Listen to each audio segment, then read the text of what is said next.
Good evening, everybody. I'm Jay Walker. Welcome to Nutley Stadium, home of the Warren County Pioneers, where tonight it is senior night as the Warren County Pioneers take on the Coffee County Red Raiders. With our starting lineup for the Warren County Pioneer offense, let's go down on the field and Abby Roller. Thanks, Jay. Here's your offense lineup for tonight's game, starting with quarterback Isaiah Gratian, running back Noah Campbell, fullback DeAndre Thomas, and your two wide receivers Trevor Collins and McCall Turner. Your offensive line, Ethan Icona, Isaiah Rutledge, Ethan Stewart, Kayron Calvert, Justin Holt, and your tight end, Mitchell Stemridge. Back to you, Jay. All right, thanks a lot, Abby. It's Warren County and Coffee County on senior night at Nutley Stadium. Jeff Lee and I will have the call for you when we come back. Did I start moving my...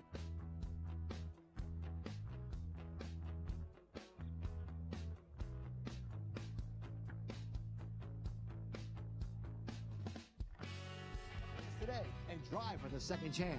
The Fall into Savings event is happening now at Bill Holt Chevy Buick GMC in McMinnville. And 24/7 at BillHoltTennessee.com. We cover the mountains like the dew. The Gulf Quick Shop is the area's premier firearms dealer. Recreational, hunting, or tactical, they've got what you're looking for. All the top brands at the best prices. Ammo, accessories, optics, and much more. Looking for bulk pack ammo for a day at the range? They've got all those hard-to-find calibers. At the Quick Shop, special orders are no problem. They even have free layaway for 90 days on all firearm purchases of $500 or more. Don't drive for hours to those other stores when everything you need is right here. Check out the Gulf Quick Shop at 1002 South Chancery Street in McMinnville or call 931-474-7600. In 1972, Citizens Tri-County Bank opened its doors for the first time with a solid commitment to its customers to provide the best community banking products in the area. Now, 44 years later, although banking has changed, the commitment to our customers has remained the same. Great products, great services, and unparalleled customer commitment. With 4 locations in McMinnville and Warren County to serve you, Citizens Tri-County Bank truly is the only community bank you'll ever need. Equal housing lender, member FDIC. If you're looking for some of Grandma's made-from-scratch meals and a place where everyone knows your name, check out the Park Cafe. Miss Sally will whip up her famous homemade lemon icebox pie, Mississippi mud cake, and mouth-watering apple turnover. The Park Cafe has a daily breakfast special for only $3.49. You can't beat that. For lunch, enjoy their meat and 2, 3. The Park Cafe is located in historic downtown McMinnville, Monday through Friday, 7 to 2 p.m., and Saturday, 7 to 11 a.m. The Park Cafe is the place you can call home, 474-2253.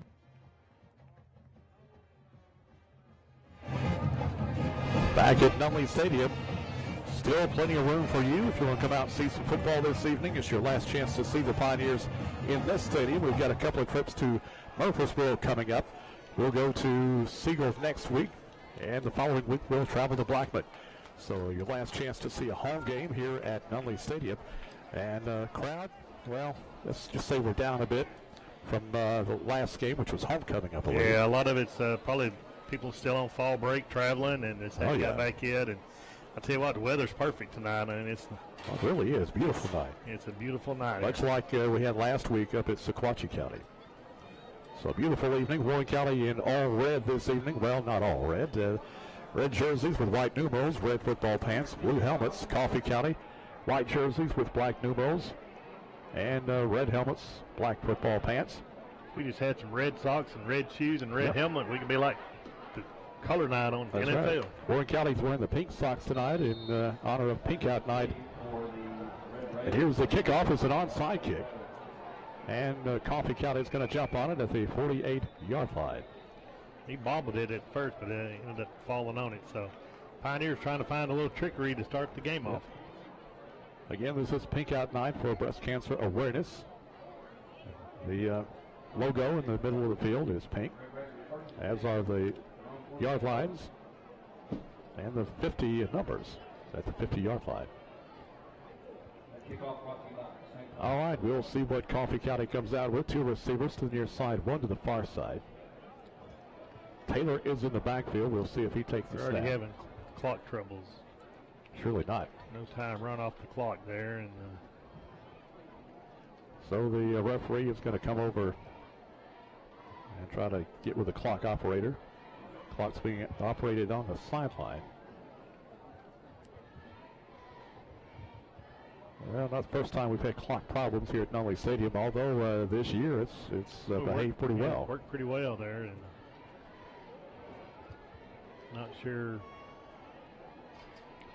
You know, it's been something as simple as the battery being dead, battery not getting changed for the game, or who knows, but they're working on it now.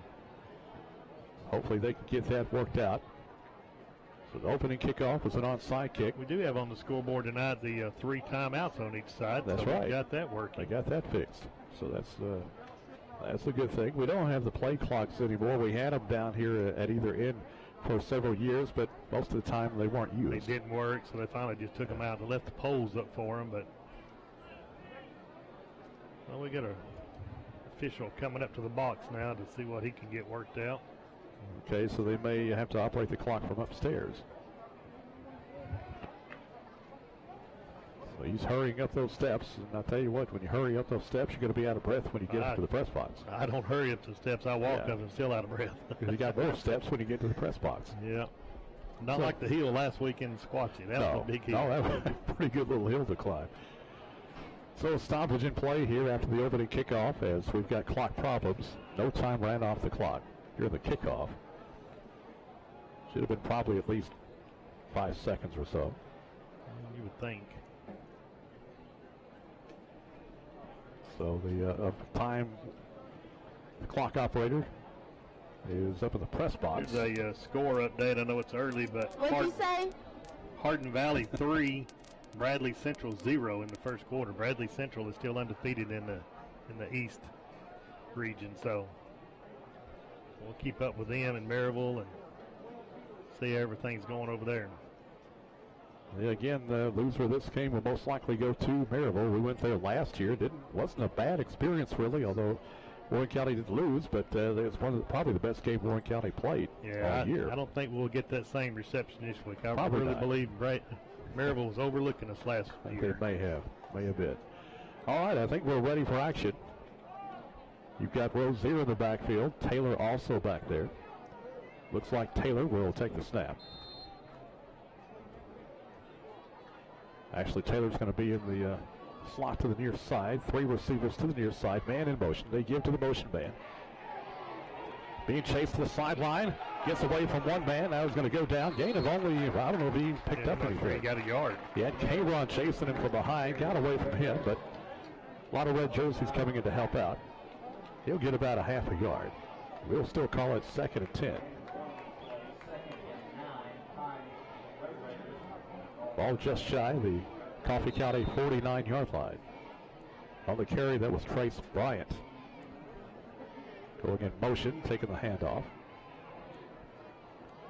Coffee County, they don't have a loaded team or as good of a team they've had in the past. It all hinges around Taylor. Quarterback's going to keep it. He's in trouble. Down he goes. No gain. There's K-Ron right there, along with Dyer. That's to make the stop. Colton Prater, the quarterback. I think that was a busted play. It was. He went to hand off. And so no gain on the play. 3rd down and 10 from the 48.5-yard line. So let's see if the Pioneers can make a stop here. The Red Raiders opening possession. 2 receivers left. 1 to the near side. Now Taylor splits out to the near side of the slot. Back to throw. Good protection. Now pressure. Throws. Pass is going to be incomplete. It was intended for Rozier. Looked like it may have been a little bit low and may have hit him in the chest. Yeah, so kind of interesting what kind of offense they're coming out tonight. They're not putting Alante Taylor at quarterback, kind of using him as a wide out or something. So could have been called a little bit low. Coffee County and punt formation. Snap is there. The punt is away. It's going to be a short kick. Pioneers getting away from it.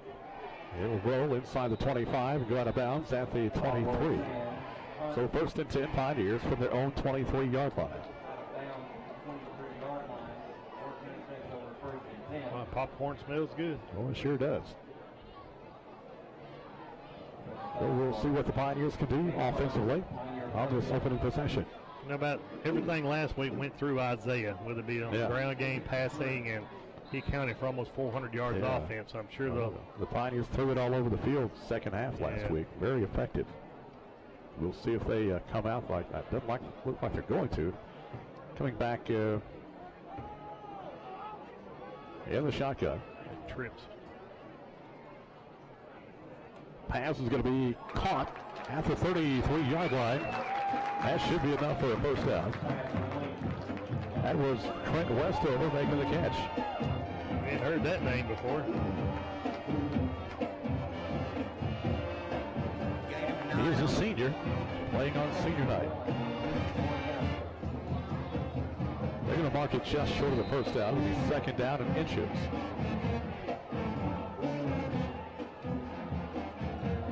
Ball at the 33-yard line. Second down, less than a yard to go. Two receivers near slide, one to the far side. Grayson under center. Grayson hands to the running back. That, I believe, is Campbell, and I think he's going to have the first down.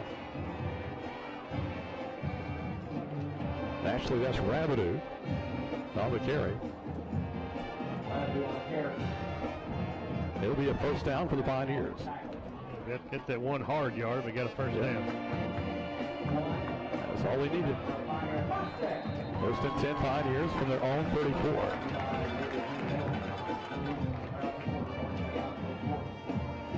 .09 left to play in the opening quarter here at Numley Stadium. So they got the clock running. 3 receivers to the near side. Grayson in the shotgun. Grayson back to throw. Getting pressure. Steps up. He's going to have to run from the 35 to the 40. Steps outside. The football is on the ground.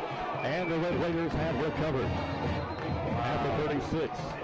He just got popped by a defender. Put the helmet on the ball, and it popped out. Luke Barger recovered the fumble. Yeah, looked like he was going to get some good yardage right there, but took a pretty good lick. Yep. Looked like Taylor's the one that hit him. Alante Taylor. And so, excellent field position for Coffee County after the first turnover by the Pioneers. It'll be at the Warren County 36-yard line. 2 receivers left, 1 right.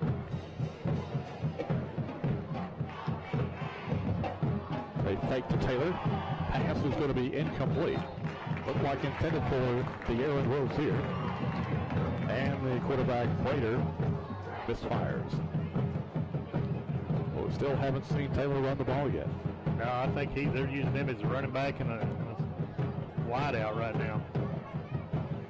Second and 10 from the Pioneer 36. 2 receivers left. 1 to the right side. Prater in the shotgun. Now 3 receivers left, 2 right. They sent Taylor in motion. Now we've got flags on the play. Flags thrown before the play can unfold. This will be a procedure penalty against the Red Raiders. Looks like Coffee County was going to come motion back with Taylor and run a speed option out to the wide side of the field. That'll back it up 5 yards. Second down, 15. Ball at the Warren County 41. No score here at Numley Stadium. 8:36 to play in the opening quarter on senior night. Looking for something to do tonight? Come on out to the stadium. Still plenty of room for you. Good crowd from Coffee County over across the way. 2 receivers left, 1 right. And early movement. Nobody on the same page for Coffee County. Both the guard and tackle. Yeah. Another 5-yard penalty for false start. And they'll bring up second and 20. Ball placed at the Warren County 46.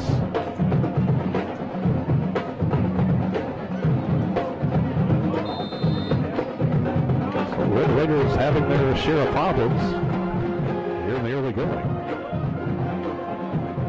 From the Pioneer 46, second and 20. Prater in the shotgun.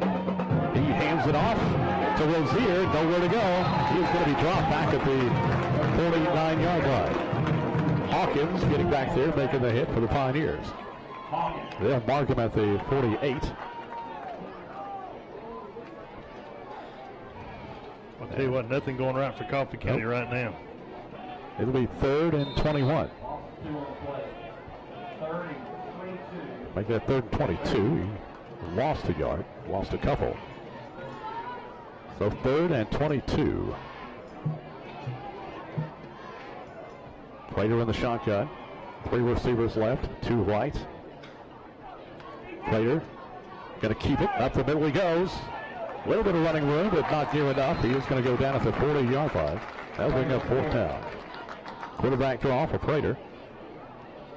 Yeah, just not enough. He tried to get all the, they spread it out wide, trying to spread the defense out. It'll be 4th and 13, and again, the Red Raiders are going to have to kick it.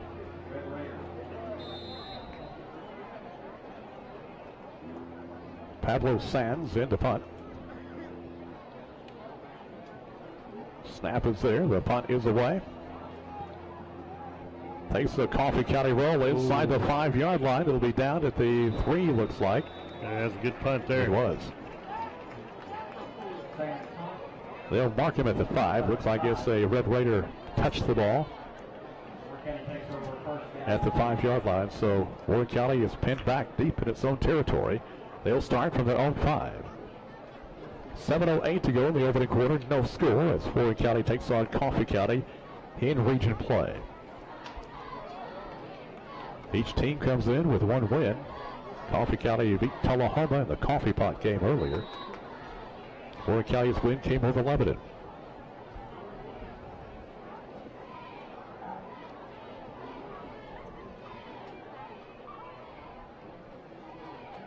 Now they come in that stack high formation. Handoff goes to Crisp, straight up the middle. He'll get it past the 5, out to the 7. Yeah, they're just going to try to play some power football now just to get out from their own goal line. That is Jake Crisp.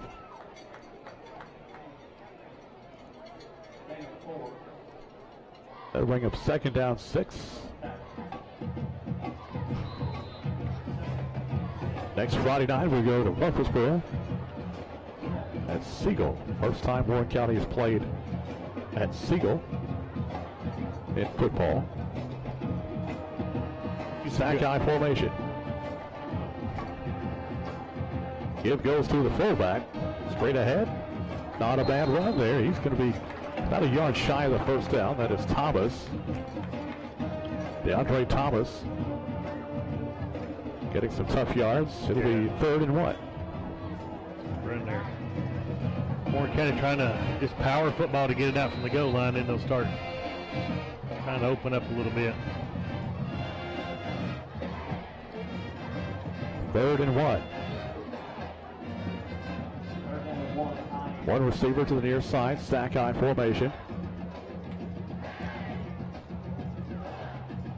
On the keeper, this is going to be Isaiah, and I think he's going to have the first down. Lante Taylor again tackling him, so. Turned it outside, but he's going to pick up the first down. Ball will be placed at the 17-yard line. 1st and 10, Pioneers, their 2nd first down of the game. 5:41 left to play in the opening quarter. No score from Nunley Stadium. Again, they come with that stack eye with the receiver to the near side. Grayson hands it off to Crisp. Gets it past the 20, out to the 21. Positive yardage on first down, about 3, maybe 4. Was it 3 or 4 yards in a cloud of dust? Just keep moving down the field. That'll get it done. They'll give them 4, 2nd down and 6 from the 21.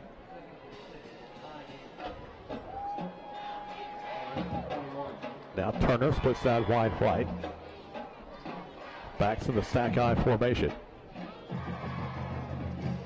Grayson hands to the fullback. That is Whitley. He won't get much, maybe a yard or two. Looks like they'll mark him at the 24. Well, with that stack eye, you got 3 different running backs you can hand the ball to. Yeah. I'll give him 3 on that, so that's pretty. Yeah. So 3rd down, about 3 yards to go from the Pioneer 24.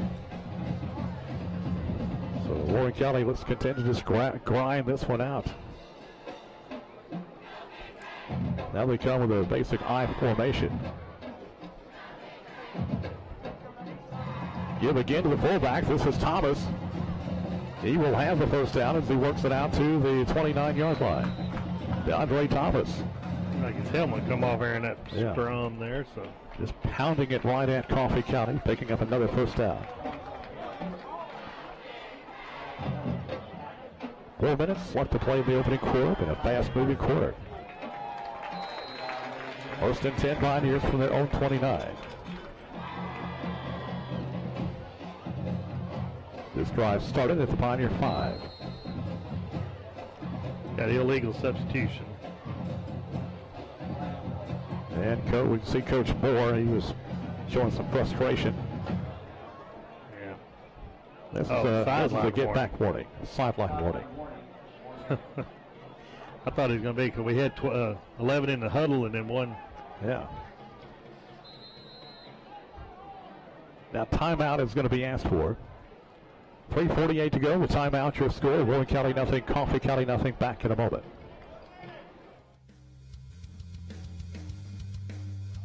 I call Middle Tennessee Spine and Joint. At Middle Tennessee Spine and Joint, Dr. McKinley has brought together a team of caring providers. A medical doctor with over 20 years experience relieving pain. A physical therapist for complete rehab of the knee, hip, shoulder, and spine. A massage therapist to help release tight muscles. And the same quality chiropractic care Dr. McKinley has been providing for 26 years. A team of providers working for you. Call 507-2400 today. I'm glad I did. Back at Nunley Stadium, Jeff Lee, Abby Roller, Jay Walker sending you the play-by-play. It'll be 1st and 10 Pioneers from their own 29.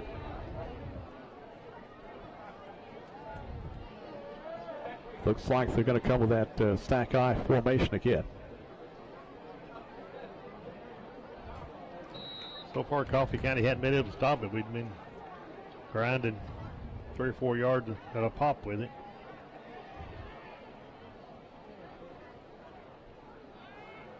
No wideouts this time. Give goes to Chris. Positive yardage. He'll get out to about the 33-yard line. Gain of 3. That'll bring up 2nd down. Coffee County's got a big defensive line, but so far we've been able to knock them back a little bit. Crisp is coming off limping slightly. We really don't need to lose him on defense. No, we don't. Give them close to 4 yards. It'll be 2nd down. We'll call it 2nd and 6. Again, they come with a stack eye. Give goes to the tailback. Past the 40. That is going to be Josh Rabidou with a pickup. He'll have the first down. Past the 40-yard line down to the 43. He's the fastest kid on the team. I tell you what, he plays with a lot of passion. Yeah. I think I called him Josh. He's Jacob Rabidou. So many Joshes and Jacobs out there these days. Yeah, popular name. It is. From the 43, 1st and 10 Pioneers. Again, they come with that stack eye. Give goes to the fullback. That is Thomas past the 45. Keeps the pile moving out to the 47. If he'd have broke that outside just a little bit, he would have had a little bit more daylight, but still, it's.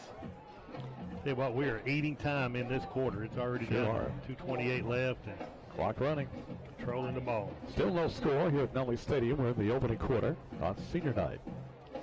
2nd down and 6 for the Pioneers from their own 47. Now Velasquez will split out wide right. Again, backs in that stack eye.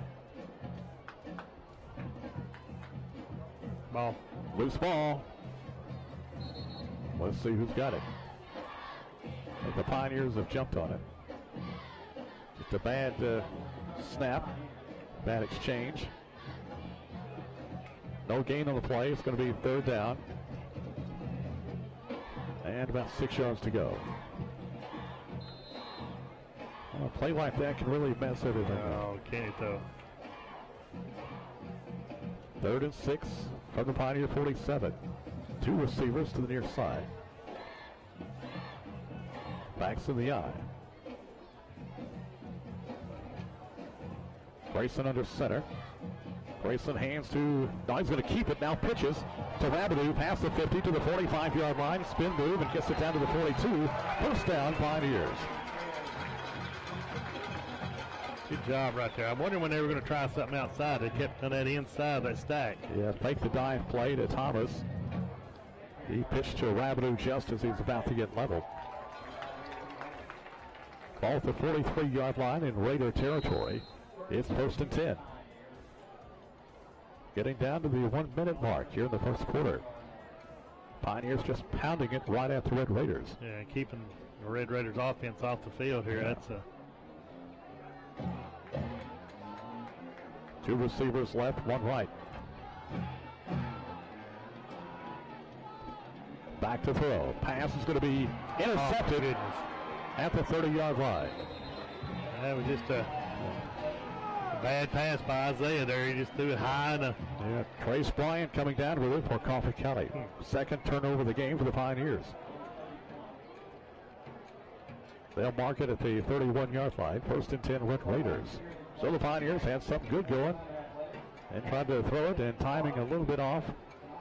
Pass misfired, and easy pick for Trace Bryant.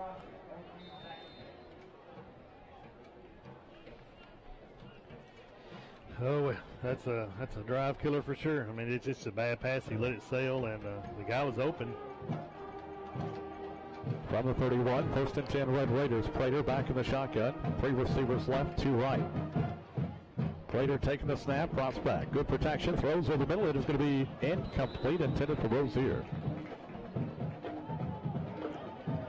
They'll bring up 2nd and 10. Clock stopped with 39 seconds left to play in the quarter. Still no score from Nutley Stadium. Coach Ben Matheny going out on the field, coaching his defensive backs up a little bit.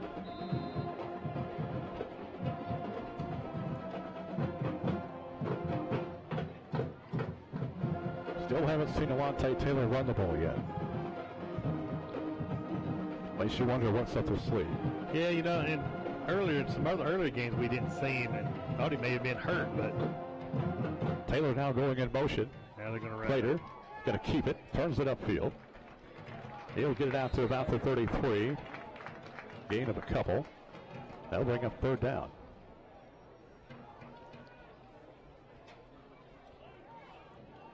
It makes you wonder what they're up to. They haven't thrown it or handed it to him yet. Well, again, it's probably going to be the last. Yeah, clock winding down to 10 seconds. Still going. That will be the final play of the first quarter. We've played one here at Nutley Stadium. No score. We'll be right back. Who is that down there on the sideline?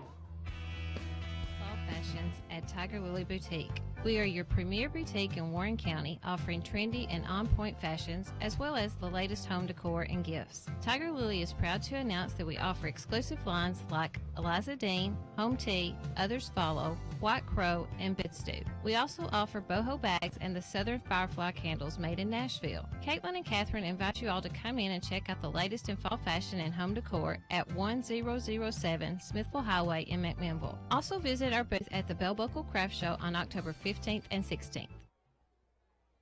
Happy fall, y'all. This is David Mason Simpson with DM Simpson Realtors and Auctioneers, reminding you to call the friendly folks selling Middle Tennessee and beyond for any of your real estate or auction needs. Buyers or sellers can find us on the internet at dmsimpson.com or Facebook.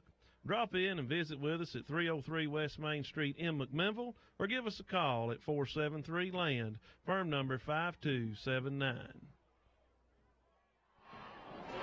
We're ready to start the second quarter here at Nutley Stadium on senior night. No score. Pioneers with 2 turnovers. Coffee County will have it 3rd and 9 from their own 33. 3 receivers near side, 2 to the far side. Taylor's in the slot. Prater taking the snap, getting pressure. Now throws. This is going to be incomplete. Almost had a chance to thought Rabbit might have had a chance to pick that one off, but it sails over his head. So it's going to be 4th and long for the Red Raiders. They're going to have to punt. Had a chance on that ball, but just didn't read it. So Pablo Sands will be in to punt the ball for Red Raiders, standing at his own 21. Velasquez back deep to receive the punt. High snap. Punt is away. Velasquez makes the catch at the 35. Goes to the 40. Tries to get outside. He'll be taken down at the 42. So 1st and 10 Pioneers from their own 42. Warren County has lost a fumble and they've thrown an interception. Looks like Velasquez may be a little shaken up. Tell you what, that's the game he had last week. We don't need that. They may have to take a timeout. Velasquez, they're going to have to take an official's timeout. He should have went ahead and went to the ground. And take a look at Velasquez. We'll take us a break, and we'll be right back. No score from Donnelly Stadium. Snores a lot. The kids break a lot. But at least saving money is always easier with Save-A-Lot. This week at Save-A-Lot, Jumbo Pack Fresh Fryer leg quarters, 39 cents a pound. 8-pound bag of russet potatoes, $2.29. Iceberg lettuce, $1.19 a head. Pepsi Cola in the 2-liter bottles, $1. Save-A-Lot in McMinnville, in Smithville, and in Murfreesboro. Visit save-a-lot.com. Save-A-Lot. Savings made easy.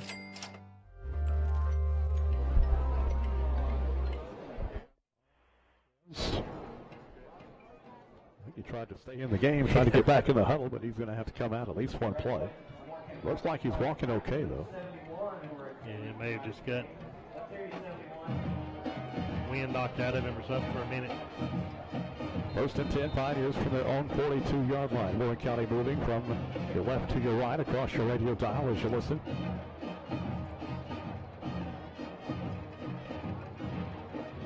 Warren County moved the ball pretty well in the previous drive, but an interception stopped the drive. Grayson back to the shotgun. Sends a man in motion. Hands it to McCall Turner, and he is going to be taken down by Alante Taylor.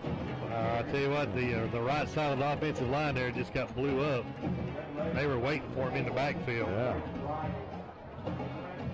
Yeah. Oh boy. Yeah, you had Turner going in motion. Actually, the way the offensive linemen, they never touched the defense. They had, I think they were running another play than what was actually. So loss on the play, back to the 36-yard line. It will be 2nd down, 16. 2 receivers to the near side. Backs in the I formation. Give goes to the fullback, running room for Thomas. He'll move it out to the 44-yard line. So he'll get some of that yardage back. And it'll be 3rd down and 7. Broke that one back outside a little bit and did a good job. 3rd and 7 from the Pioneer 44. No score on senior night. Here as we're in the early stages of the 2nd quarter.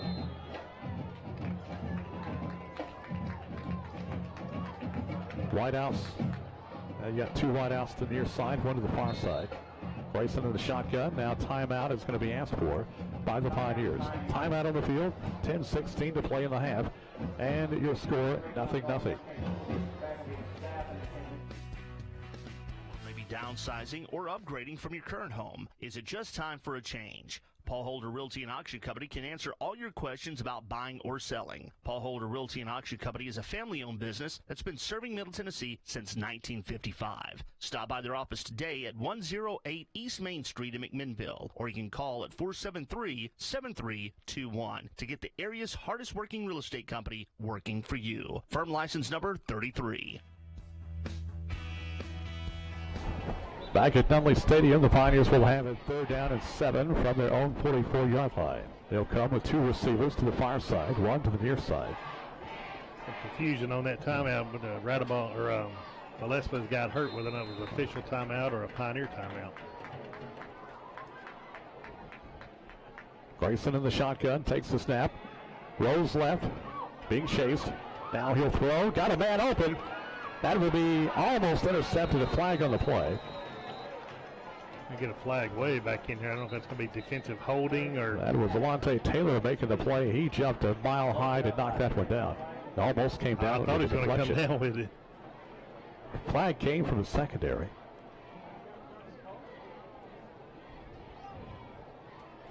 We'll get the indication.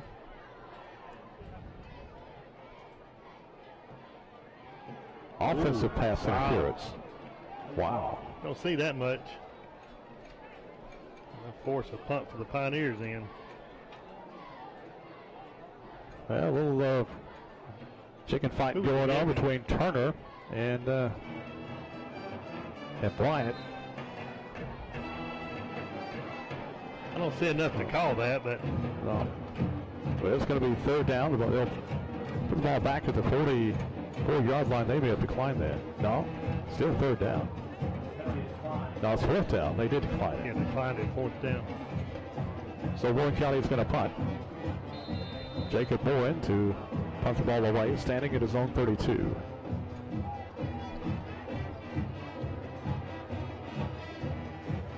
Snap is there. And the punt is away, aiming to the near sideline. It will go out of bounds. We'll see where they mark it out.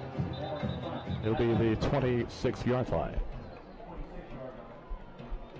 So that's where the Raiders will go to work, 1st and 10 from their own 26. So neither team able to take control of this game here in the first half. Ugly slugfest right now. Pioneers head to Siegel next Friday night, take on the Siegel Stars.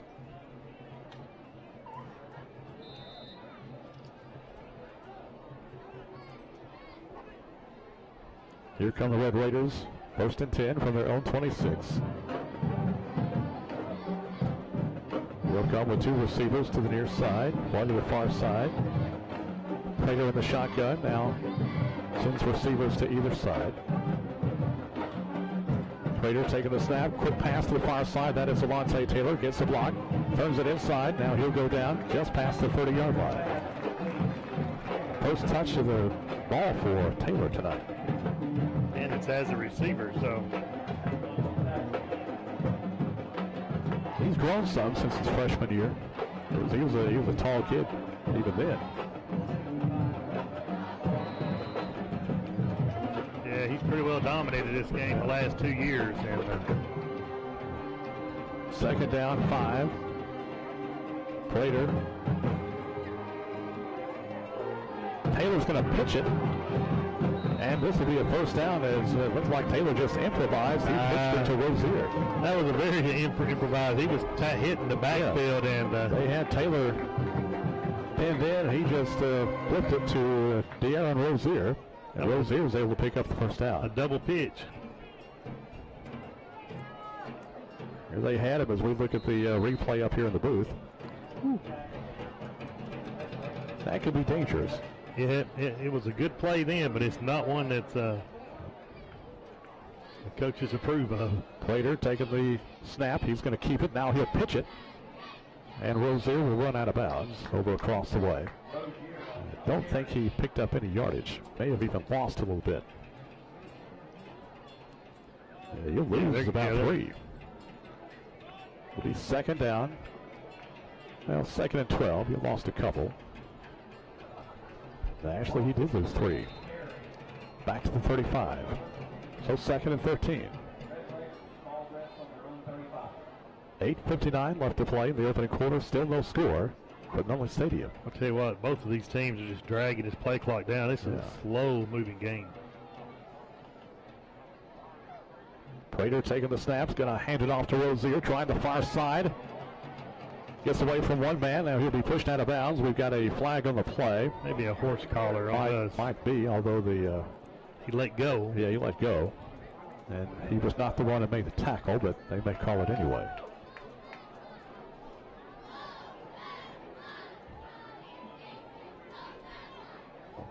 We'll get the indication.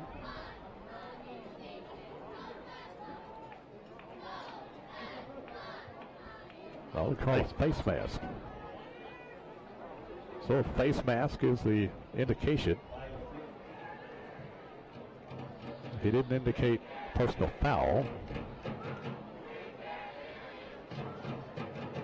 Yeah, 5 yards. It's 5 yard. The senior coach over there kind of upset on the sideline. He was hoping for a 15-yarder. Yeah. It'll be 2nd down 6 from the Raider 41. 2 receivers to the near side, 1 to the far side. Taylor in the slot on the far side now. He'll go in motion. On the option, they'll pitch to Taylor. Got some running room, now cuts it inside. He'll be taken down at the 45-yard line. Hunter Hawkins makes the tackle along with Dyer. That'll bring up 3rd down. 3rd and 3 from the 45. Getting down to the 8-minute mark. Here in the 2nd quarter, no score. 8-minute mark, and Taylor's accounted for all of 9 yards of total offense. Who would have thought that coming in tonight? 2 receivers to the right side, 1 to the near side. 3rd and 3. Prater takes the snap. He hands it off straight ahead. That is Taylor. He will not get there. He'll be short of the 1st down by about a yard, maybe 2. So let's see what the Red Raiders are going to do here on 4th and 1. Actually, 4th and closer to 4th and 2. They gave him about a yard there.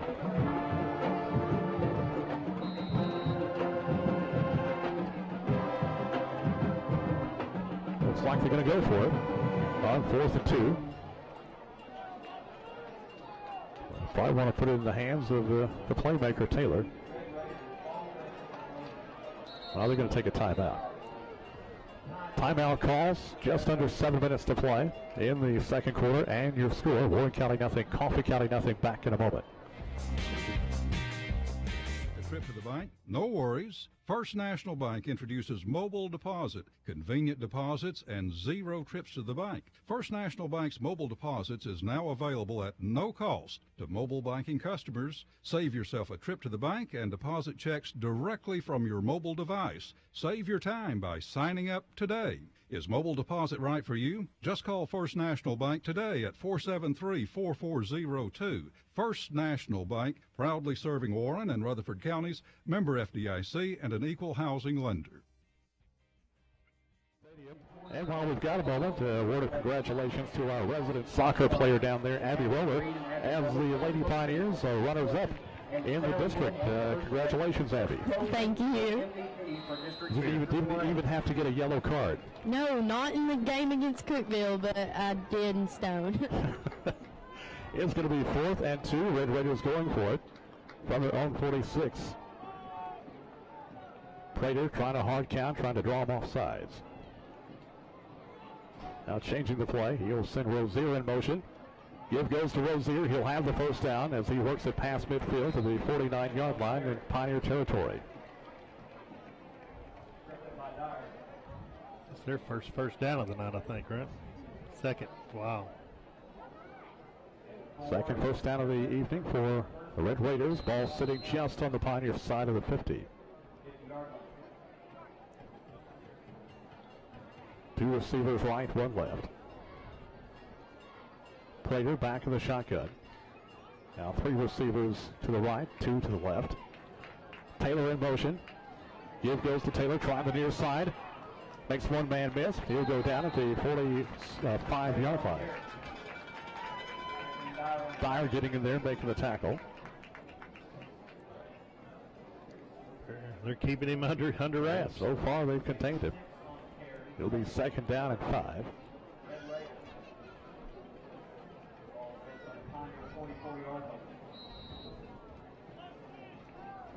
Rackley also in on that tackle. for the Pioneers. Second down 5. Prater takes the snap. Wants to throw. Pass is going to be caught by Taylor. Down the sideline. Leaps the player. He is going to take it all the way. What a jump. There's a flag over there by Taylor. We do have a flag on the play. Wow, and that's Dan. We got to see his athletic. That was pretty spectacular. He hurdled a Pioneer tackler. We're watching the replay up here in the booth. The camera wouldn't have you do better. Get the sideline view. That one didn't quite get it. Well, it's going to come back. Not going to count. Personal foul against the Red Raiders. I wonder what they like to see a sideline view. What if they got him for jumping by hitting the other player in the head with his cleats or something? I don't know. But they're flagged for a personal foul. That's going to put the ball back at the Warren County 47-yard line. So the touchdown is nullified. Well, that was an amazing job. He got on up there. Yeah, I'd like to hear what that was for. Again, Taylor has committed to play for the University of Tennessee in college. Well, they're official. We've got a flag on the Collier County sideline. Yeah, their coach is just going ballistic over there. It's Coach Ryan Solkowski. And he has just hurt his team to the tune of 15 more yards. Unsportsmanlike conduct against Coffee County. Yeah, he. Like I said, I'd like to know what the other one was for. Yeah, I would too. Ball at the 38-yard line now. Second down and about 22 yards to go.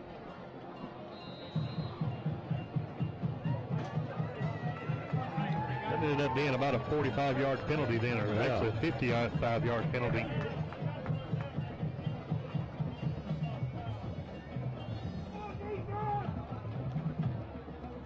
Two receivers near side, one to the far side.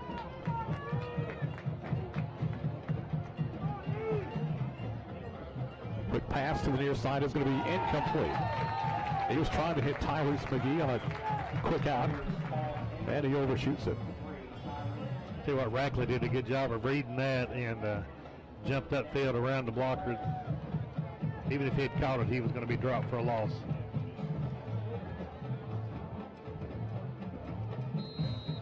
That'll bring up third down and 22 yards to go.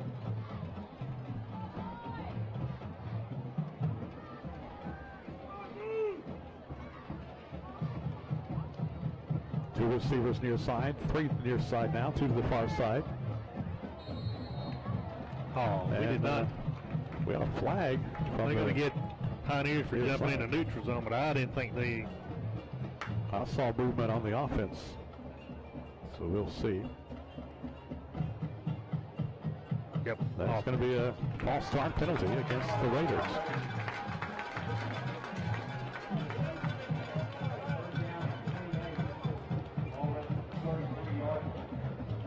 Raiders have got more yards penalty than they do offense tonight, so.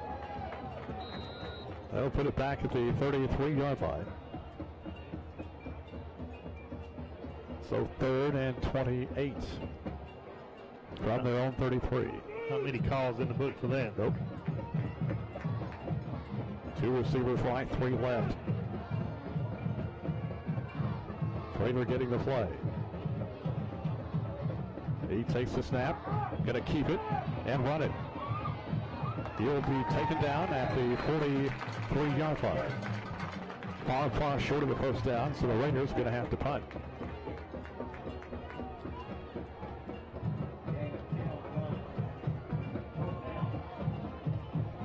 Pablo Sands in the punt the ball.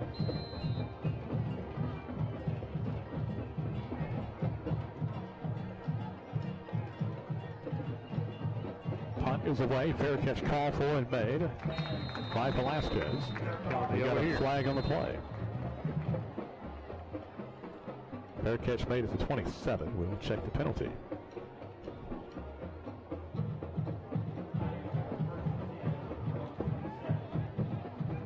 flag happy. Yeah, they are. Several penalties. Warren County has not been penalized yet. Not unless I missed it, which would be impossible. Pioneers getting their offense in the game. Offensive pass interference on that long pass. That's right. That's right. But they declined it. Yeah, that's it. What's this one? Okay, I'm not familiar with that signal, but it's against the Pioneers. Illegal participation? Or what? I don't know what that one was. We'll have to get out our book. Warren County will have it at the 22-yard line. It's going to be a 5-yard penalty, whatever it was. Thought I knew all of it, but that's a new one. I did too. Wide out to the near side. Back to the stack high formation. Give goes to the tailback. That is Rabideau with a spin move. He'll get it out close to the 25. A gain of 3. Second down, 7. 4:24 left to play in the half. No score. And a fast-moving first half. That Warren County kept about 9 or 10 minutes off that one drive before they threw the interception. Second down, 7. Warren County to the line. Line of scrimmage, their own 25. Wide out left side. Backs in the stack high. Now early movement by the tailback. Got a little anxious, so that'll put him back 5 yards.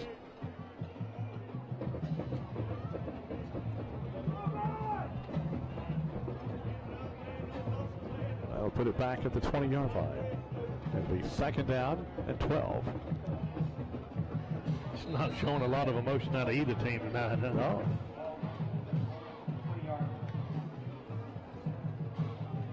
Turner split out wide left. Stack high formation. Grayson under center.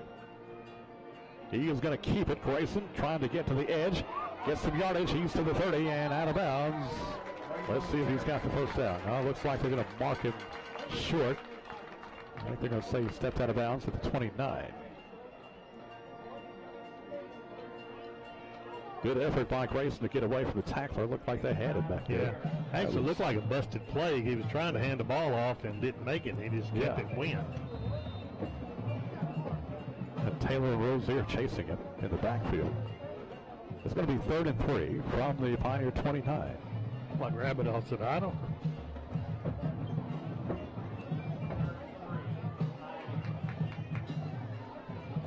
Receiver to the left side. Stack high formation. Grayson. Hands to the fullback. Battling his way. I don't think he's going to make it, but we'll see. He's going to be short. Pioneers getting the punt team in. As it will be 4th and 1. 4th and 1 at the Pioneer 31, so they're going to kick it away. Rozier back deep to receive. Bowen standing at his own 19. Clock down to 3:10. Still no score. Snap is there. The punt is away. Takes the Warren County roll. It is touched by Rozier. Now he bobbled it again. He's able to fall on it back to the 29. That wasn't Rozier. That was McGee. So 1st and 10 Red Raiders from their own 30. 2:55 left to play until halftime. Coming up at halftime, Jeff Arms has This Week in Pioneer Sports. A look back at what's been going on this past week with other fall sports teams.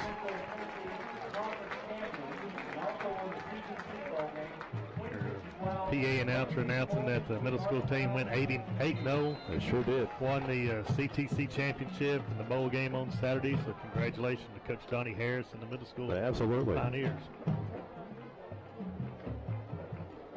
1st and 10 from the 30. Red Raiders with the ball. Prater taking the snap. Now rolling right. Pass is going to be incomplete. He had some pressure back there. Well, he had a man open too, but he just, I don't think the guy was looking for it. I think he wanted Taylor, who was streaking down the sideline. It's going to be 2nd and 10 from the 30. Clock stopped with the incomplete pass. 2:48 to play in the half. That middle school team, they put a lot of points on the board against a lot of teams this year. And hope all those kids will stay with football and keep getting stronger and get better and play for the varsity Pioneers someday. See, they're not covered on that. It's the option to Rozier. Try the far side. He'll be, well, good run as he's going to get past the 35 out to about the 38. Looks like he's going to have him wrapped up at about the 35. He's able to pick up a couple more. It'll be 3rd down. Yeah, good run. 3rd and 2 from the 38. Now they're going quick pace. They are. On the go, they left the inside receiver open. They'll hand it off straight ahead. That is Rozier. I don't think he got there. He is going to come up short. It'll be 4th and 1.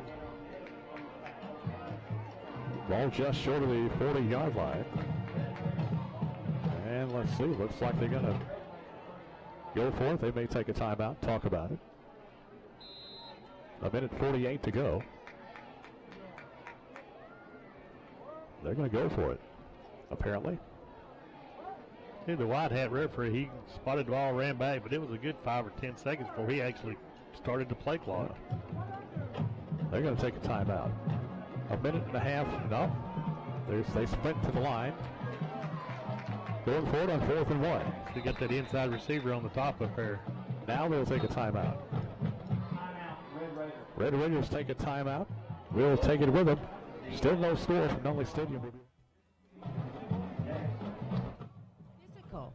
Spring into action this season and make physical fitness a priority. Your doctor can help you get into shape by recommending a program that's just right for you. Find an activity that is fun and healthy, and remember to warm up before any vigorous exercise. You'll love the way you feel. This is an important health tip brought to you by St. Thomas River Park, where nothing shall be impossible. Red Raiders apparently in punt formation now. They've got Pablo Sands in to punt. Clock down to 1:21. Back deep, Velasquez. High snap. The punt is away. High kick. Warren County's going to just get away from it. Takes a Warren County bounce. And it'll be down at the 40-yard line. Boy, I had a Pioneer in that area. He needs to get out dangerous.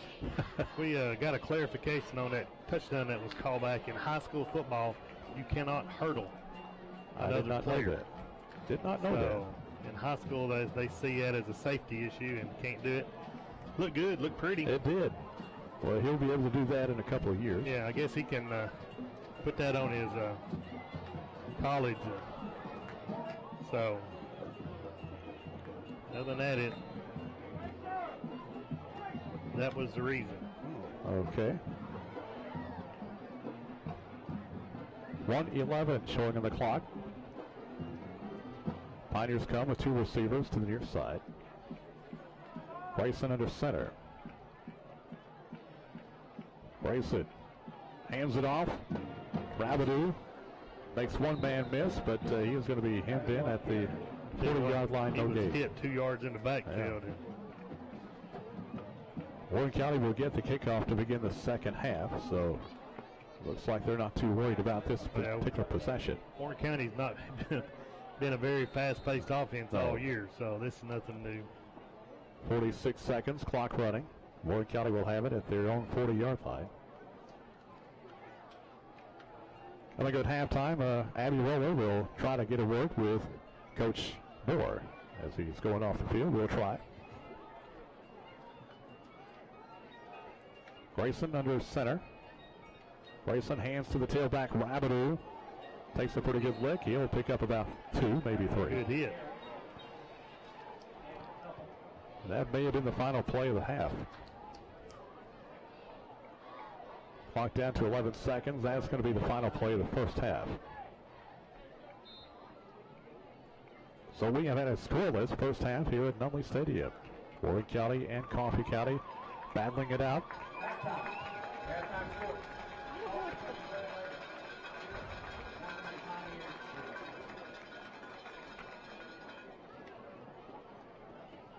Coming up at halftime, Jeff Barnes has This Week in Pioneer Sports. And right now, let's go down on the field. Abby Weather is with Coach Tom Moore. Abby? Coach Moore, how do you plan to put some points on the board? Well, I think if we can stand our blocks and throw the ball to people when they're open instead of throwing it high and just execute better, that's what we have to do, execute better. Thank you very much. All right, thanks, Abby. The Pioneers haven't been able to execute much since that one drive. They moved the ball on the ground quite well, but then threw an interception. Since then, it's been slow going. Neither team's been able to execute very well tonight, so it could be interesting second half. All right. Halftime. Our halftime sponsors tonight include Randall Walker Farms, Paul Holder Realty, Advanced Auto Parts, Bill Dorff, Ben Lomond Connect, Prager Realty and Auction, Campbell Realty, First National Bank, Cedarwood Pumpkin Patch, and Save-A-Lot. Your halftime score, Warren County nothing, Coffee County nothing. We'll be back. Breast cancer is one of the most devastating diseases in America. Yeah, I'm buying a new car truck from John Roberts Auto Group. With over 15 acres of cars and trucks to choose from. And we're kicking off the season with some great deals. At the Nissan store, get up to $4,500 off MSRP on new Nissan Sentras and get up to $8,000 off MSRP on new Nissan Altimas. Score big with the John Roberts Auto Group in Manchester.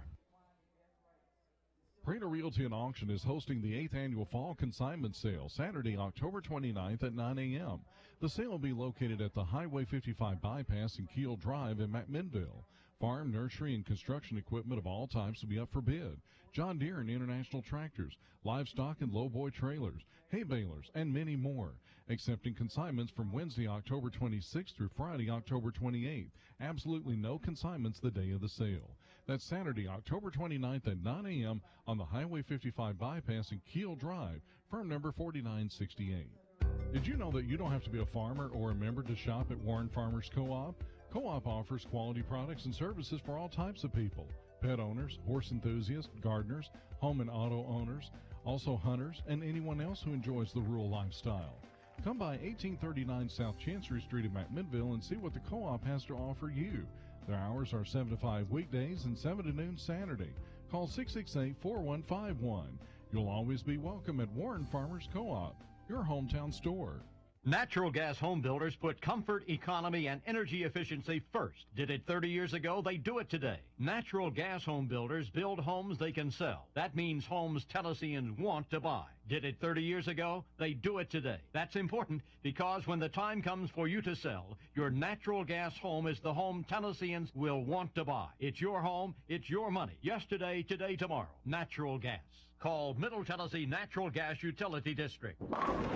KP's McMinnville Lanes is now signing up for Fall Leagues. Youth League on Tuesday evenings, Saturday night Cyber Bowl, $10 for 2 hours of unlimited bowling, and Sundays enjoy unlimited bowling for $5 for 2 hours. Make sure and ask them about their family specials. So grab your family or a few good friends and get into the good times at KP's. Reserve your kids' birthday parties, available for church groups or work fun. KP's sets them up, you knock them down. That's KP's McMinnville Lanes, 200 Hobson Street, or call 473-6679.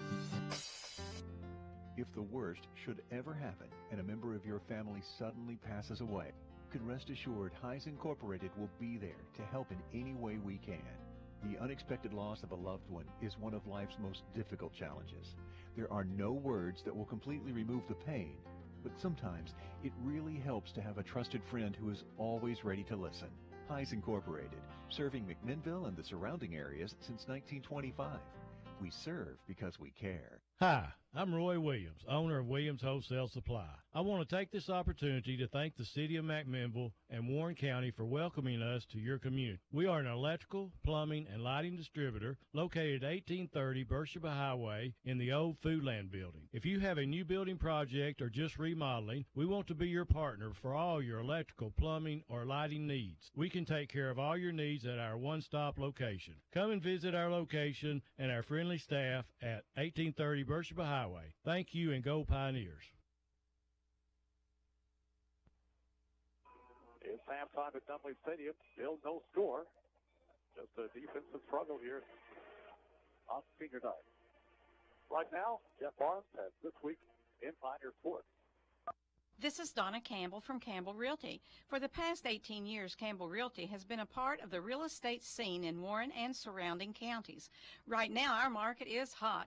Interest rates are still at all-time lows, and if you're thinking of buying, selling, or both, now is the time. Whether you need to buy or sell a home, land, lake lot, or a unique property, let Charlie, myself, Mylan, or Star show you how Campbell Realty can be your best choice. Call us at 931-473-2224 and be sure to check out our listings at campbellrealtytn.com. Where's McMinnville? Bill Holt Chevy Buick GMC has over 500 vehicles available to choose from, and always at the lowest price. Where's McMinnville? Credit specialists are standing by to give you a second chance with easy credit approval. Where is McMinnville? It's where you'll get the most money for your trade at Bill Holt. Where's McMinnville? The best selection of trucks and always the lowest prices in Tennessee. At Bill Holt Chevy Buick GMC. Get McMinnville. Where's McMinnville? 24/7 at BillHoltTennessee.com. There it is. The sound you've been waiting for all week. During the endless commutes and double shifts, part of your mind was always here. Saturday morning, working on the old pickup. Advance Auto Parts understands this itch. It's why we created Speed Perks, the best and simplest rewards program out there. Spend $100, get $20 off your next qualified purchase of $50 or more. Advance Auto Parts. Let's get you back on the road. Sign up in-store or advanceautoparts.com. See store for details. Visit them at 627 North Chancery Street, McMinnville. It's time now for This Week in Pioneer Sports, brought to you by Williams Wholesale Supply. I'm Jeff Barnes, and this is where we take a look at what's going on with the other fall sports teams at Warren County High School, mainly golf, soccer, and volleyball, and we get you up to date on middle school and freshman and JV football. We only have one more report to go, and that's next Friday night. But let's take a look at for this week. First in golf, the 2016 TSSAA State Tournament was held at Willowbrook Golf Course in Manchester, and it was held on Tuesday and Wednesday of this week. Braxton Womack was the only Pioneer to make the golf tournament. He was the only one of the boys and girls golf teams. He did make the top four in the region, and Braxton had a pretty good showing at the state tournament, so congrats to him. For the two-day event, he shot even par for the tournament. On Tuesday, he shot a 2-under, and he shot a 2-over on Wednesday. So even par, 144 in the 2 days that Braxton shot at the state tournament. He wound up finished tied for 8th, which is not bad. So Braxton finishes in the top 10 in the state, once again tied for the number 8 spot. Knox Halls went on to win in a 2-hole playoff. Congratulations to Braxton, and congratulations to the golf teams for a great season. Also thank Coach Holt, J.W. Holt, the head coach of the golf team, for helping me keep up to date on golf this season and helping get the word out about how they have done all season here on This Week in Pioneer Sports. So, Coach Holt, thank you very much. We turn our attention now to volleyball. The Lady Pioneer volleyball team was in the region tournament, only the third time in history that they have made the region tournament, and took on a very tough Cleveland team. The Lady Pioneers did take the first set. The game was played, the match was played at Cookeville High School, and the Lady Pioneers took the first game 25-23 from Cleveland. Kind of surprised them, but then Cleveland would take game 2, 25-19. They had to rally. The Lady Pioneers were on the verge of going up 2-0, but Cleveland tied it up, and then in game 3, Cleveland won 25-9. They would also take game 4, 25-12. So Cleveland won 3 games to 1. It was the first time for the Lady Pioneers that they had won a game in the region tournament. They had won a set.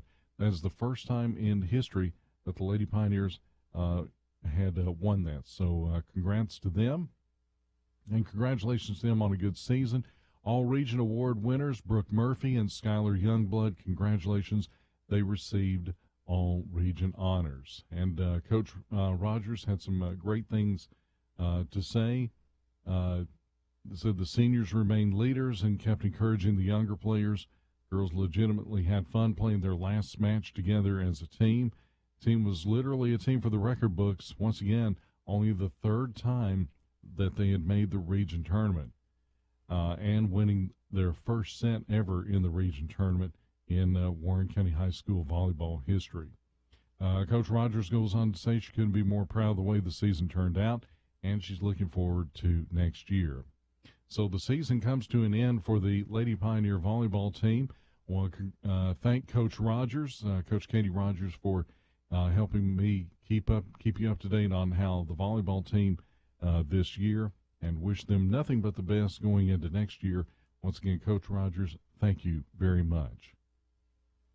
Let's turn our attention now to soccer. The district tournament got underway last Saturday, and for the first time in a while, the Lady Pioneers had to play in the first round. The Lady Pioneers were the number 3 seed. They hosted Cumberland County and had to hang on for a 1-0 victory. So the Lady Pioneers moved on to the semifinals.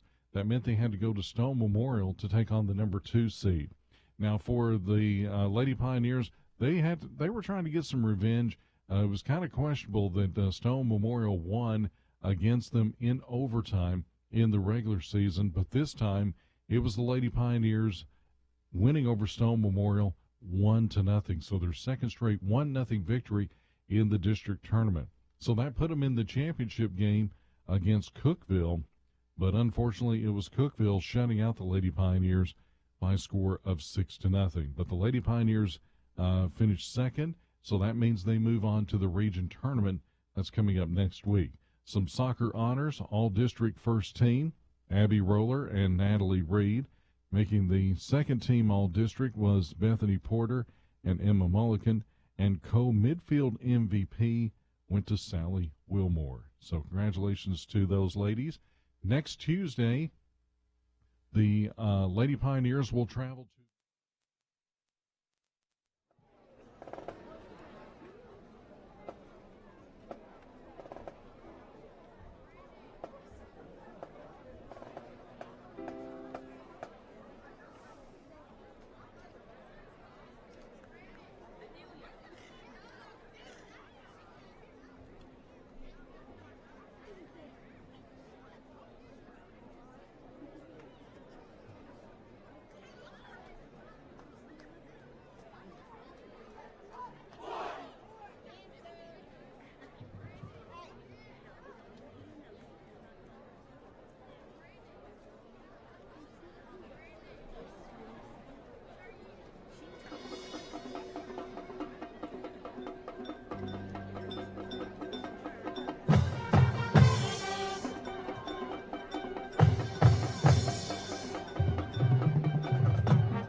starting at just $109 per month plus 0% interest rates, and you can drive today and make no payments until next year. Get approved in just minutes. When you think the best selection, the lowest payments, and top-notch customer service, think Bill Borup Supercenter, 120 Auto Lane in Sparta, across from Walmart. Bill Borup, treating people right since 1965. See dealer for full details.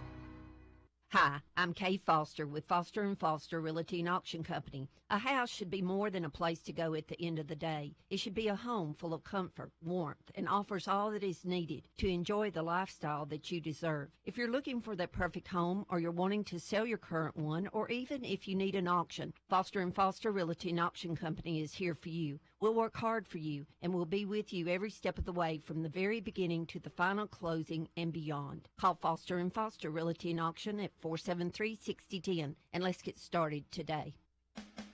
Hi, I'm Jay Walker. When I was hurting, I called Middle Tennessee Spine and Joint. At Middle Tennessee Spine and Joint, Dr. McKinley has brought together a team of caring providers. A medical doctor with over 20 years' experience relieving pain. A physical therapist for complete rehab of the knee, hip, shoulder, and spine. A massage therapist to help release tight muscles. And the same quality chiropractic care Dr. McKinley has been providing for 26 years. A team of providers working for you. Call 507-2400 today. I'm glad I did. When you are needing to pick out that perfect diamond, I ask you, why not Diamond Jewelry? They have a beautiful selection on fancy cut diamonds. Just to mention a few, they have Princess, Radiant, and of course you can't forget about the ovals and rounds. After making that beautiful selection, you may want to consider a guard or a wrap to go with it. Diamond Jewelry wants to help you make choosing that perfect diamond easier. Stop by at 117 West Main Street in historic downtown McMinnville. Stop by at 117 West Main Street in historic downtown McMinnville. Easier. Stop by at 117 West Main Street in historic downtown McMinnville.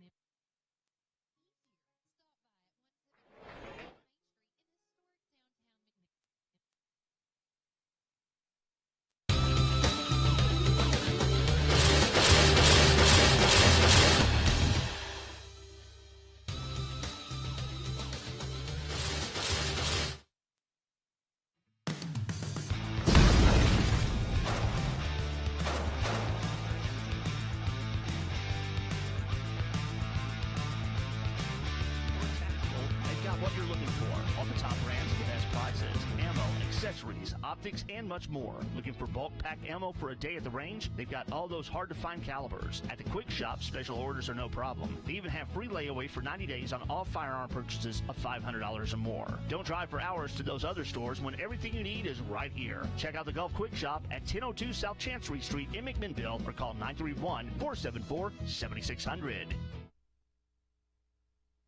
Nutley Stadium, going over a few quick numbers for you. Let's go to Abby Roller. Starting off with your Pioneers, Grayson has 16 yards rushing, Thomas has 25 yards rushing, Rabideau has 27 yards rushing, and the team has 2 turnovers. Team's total yards rushing is 76 yards, passing 9, for a total of 85 yards. Coffee, rushing 44 yards, passing 10, total offensive 54 yards. All right, thanks, Abby. Obviously, not a lot of offense by either team in the first half. Some other numbers for you. First downs, Warren County with 5, and the Red Raiders with 2. 2 turnovers, both by Warren County. They lose a fumble and an interception. And penalty yardage for Warren County, 2 penalties for 10 yards. For the Red Raiders, 5 penalties for 45 yards. It's a very uneventful, responsive first half compared to what the Pioneers did last week. You thought they would come out and be a little bit more fired up, and I don't know what to say. It's not a very good first half by either team. Yeah, a little bit ugly if you're looking for a lot of scoring and a lot of big plays, and we just didn't get them. Warren County moved the ball a couple of times, but those turnovers will kill you. And we hadn't seen Alante. I don't know if they're using him as a decoy or, he's dominated this game the last 2 years, and tonight he's not doing anything. I'm pretty sure we'll see quite a bit of him in the second half, or you would think. We would think. You would think. But we'll see what happens as we're getting ready to start the third quarter. Warren County will get the ball first. Good crowd from Coffee County over across the way. They've made the short drive up 55 to see this one. Each team looking for their second win of the year. And trying to stay away from Maryville. Yeah, each team looking for that elusive first win in the district. I enjoyed the trip to Maryville last year, but not so sure I want to go again. Well, last year, we went on a Thursday night. Yeah. So Pablo Sands in to kick off. Yeah, he'll kick it deep. This will go through the end zone for a touchback. So the Pioneers will take it 1st and 10 at their own 20.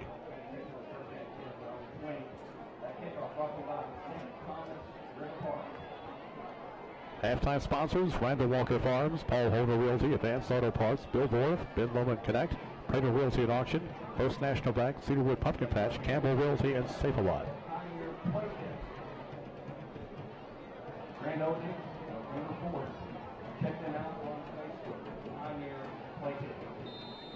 Warwick County's ball, 1st and 10 from their own 20.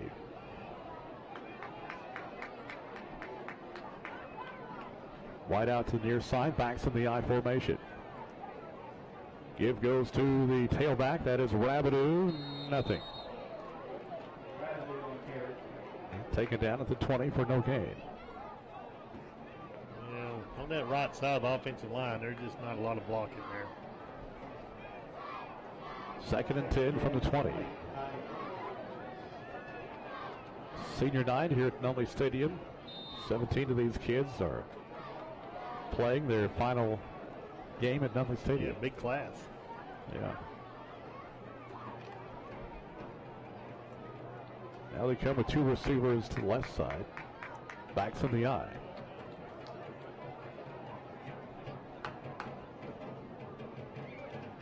Fake to Rabideau. This is Grayson is going to throw, and it's incomplete. Monte Taylor had a play on that one. Yeah. It's going to be 3rd and 10. No, just different games, I guess, different game plans. Last week, Warren County threw the ball all over the place, and pretty much the game went through Isaiah Grayson's hands. Yeah. And tonight, he's run the ball 3 times and had 3 passes. So, kind of wonder what's going on with the Pioneers. It's going to be 3rd and 10 from the 20. Grayson getting the play signaled into him, Coach Moore.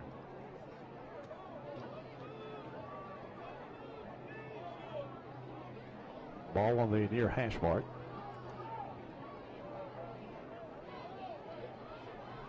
Turner split out wide to the near side. Backs in the I formation.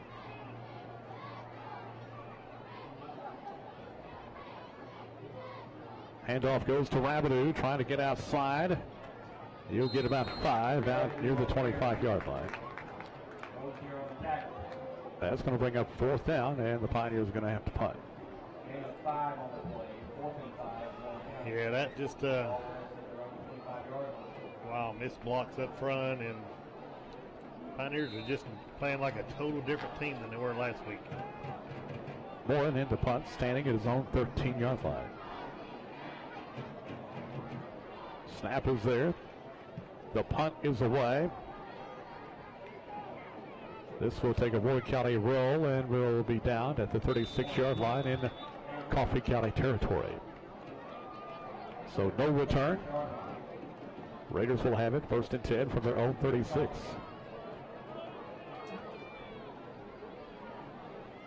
Coach Moore alluded to the fumble and the interception. Warren County had a drive going. It was just an ugly grind-out drive, but the interception stopped that one and really hadn't done anything since. Well, we'll see if Coffee County tries to utilize their big gun here, Alante Taylor. Prater in the shotgun.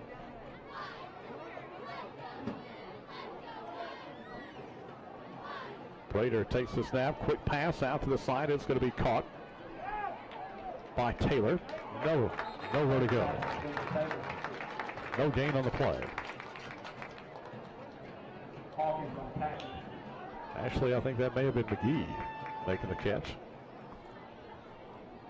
McGee. I believe so. Taylor wasn't even on the field. Now he's in the game.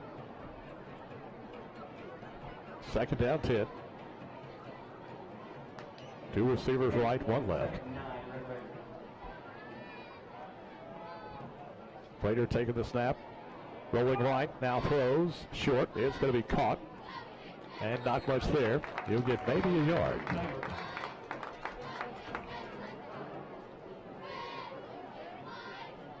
That is Taylor making the catch. It's going to be third down. We'll call it 3rd and 9. Ball at the 37-yard line in Raider territory.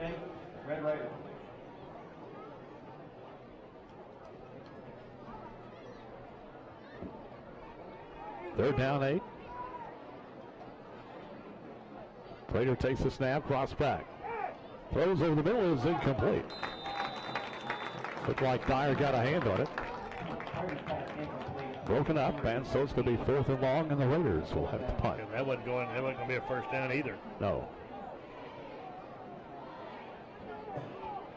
So the Raiders in to kick the ball away.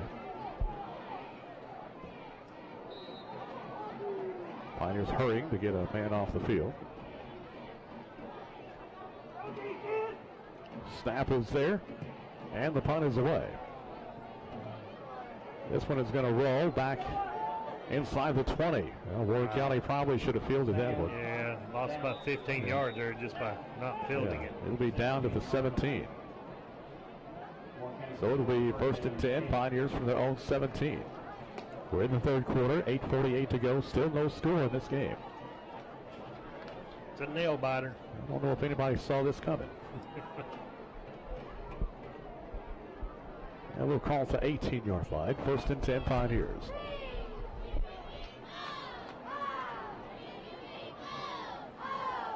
Well, something's got to give somewhere. Warren County with 5 first downs in the game, 2 for the Red Raiders. Wide out to the near side, backs in the stack eye. Grayson under center. He's in trouble. He's trying to keep it, and he's going to go down inside the 5. See Valante Taylor come on a blitz off the side there. And wow. There's Valante. There's play action, and the fullback just whipped his block on Taylor.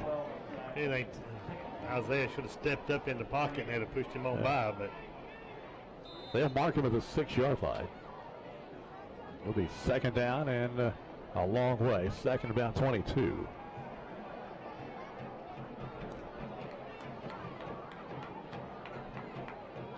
Wide out left. Stack eye formation. Give goes to the fullback. Gets it out to the 10. So a gain of 4, but still got a long way to go. That was DeAndre Thomas with a carry. To get on the hill over there, all the seniors get to paint their name on the hill, kind of tradition here. And looks really neat. Been doing that here for a long time. There's a good shot of it, all the names. And 3rd down, about 18 yards to go.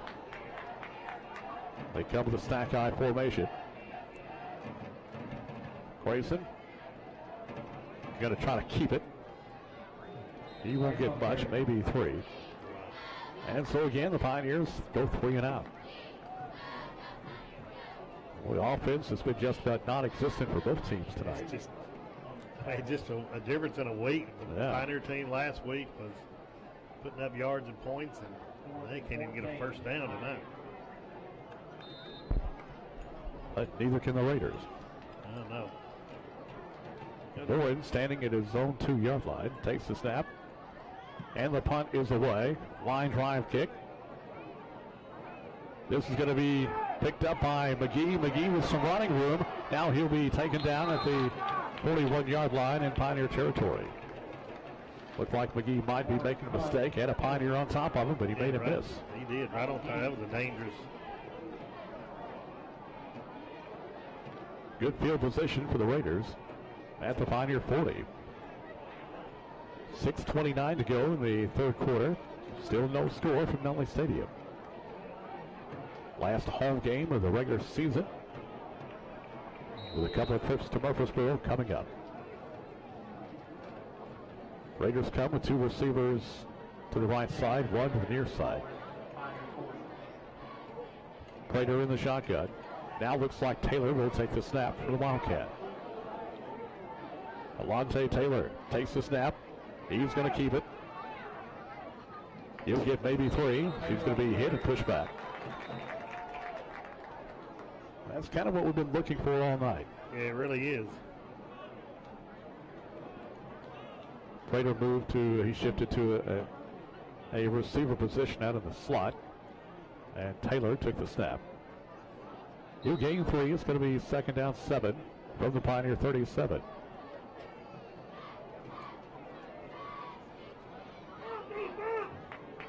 Two receivers right, one left.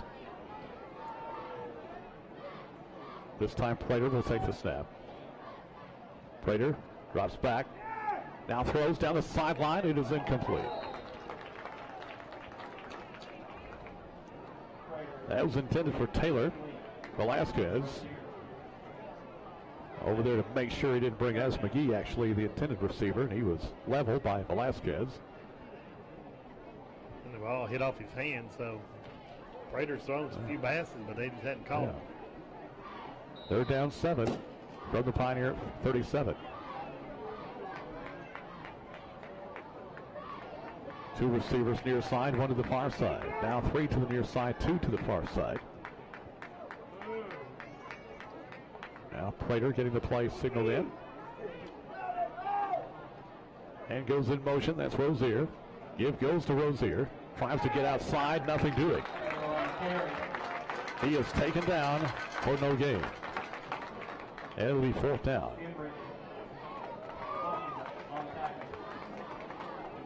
And we'll likely see him go for it here on 4th and 8. In Warren County territories, they probably should. Yeah. Well, the Pioneer offense hasn't been moving the ball, so they may feel like, what have they got to lose? Plus, they need some points.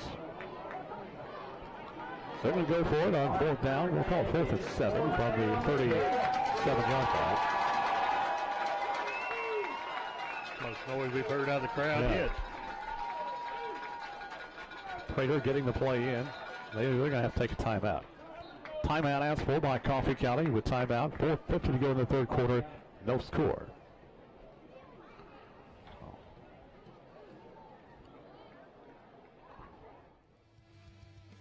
Paul Holder Realty and Auction Company can answer all your questions about buying or selling. Paul Holder Realty and Auction Company is a family-owned business that's been serving Middle Tennessee since 1955. Stop by their office today at 108 East Main Street in McMinnville, or you can call at 473-7321 to get the area's hardest-working real estate company working for you. Firm license number 33. Back along with Jeff Lee and Abby Roller. No score in this game. Neither team able to get much going offensively. Now the Red Raiders will go for it on 4th and 7 in Warren County territory at the 43. Or are they? Looks like they're in punt formation. But I don't know if I trust them or not. Snap is there. The punt is away. It is straight up in the air. Pioneers need just get away from this one. Takes the Warren County bounce. They ricocheted off the Coffee County players. So, and the Pioneers will have it at their own 25-yard line. Kind of surprised they didn't go for it. Yeah, I mean, being down that far, I mean, you ended up at about a 15-yard field difference there. So, you got number 6 in the game. That kind of surprised me a little bit. Although Warren County's contained him pretty well tonight. We sure hadn't seen much of him. Ball at the 25. 1st and 10 Pioneers. He's probably made more of an impact on defense than he has. Yeah. Wideouts left and right. Grayson in the shotgun.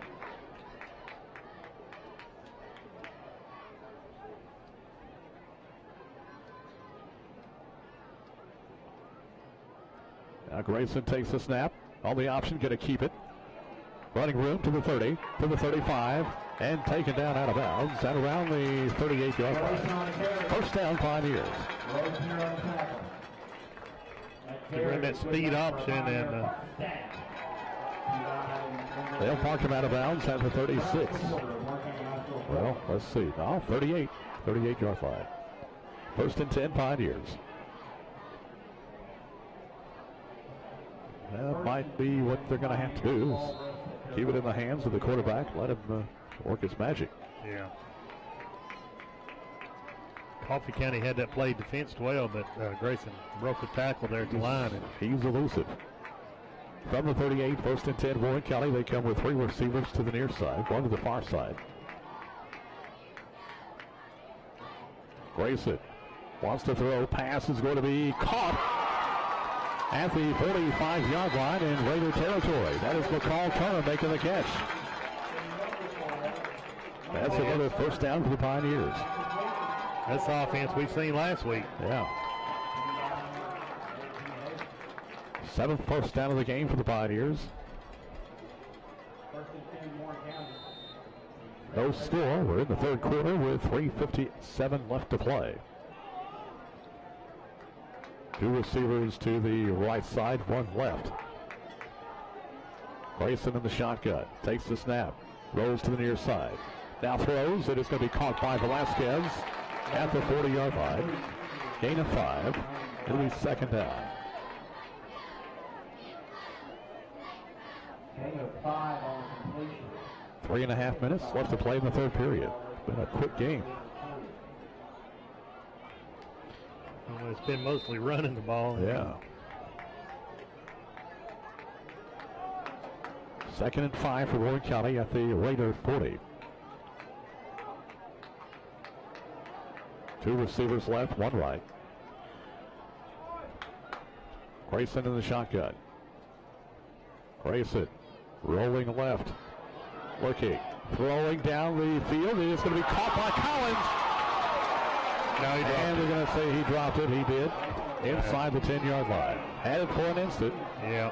Just didn't come down with it, but good route, good catch, but yeah. Wow. He got ahead of his man for just a little bit, but could not hang on to it as he hit the ground. It's going to be 3rd down and 5 from the 40.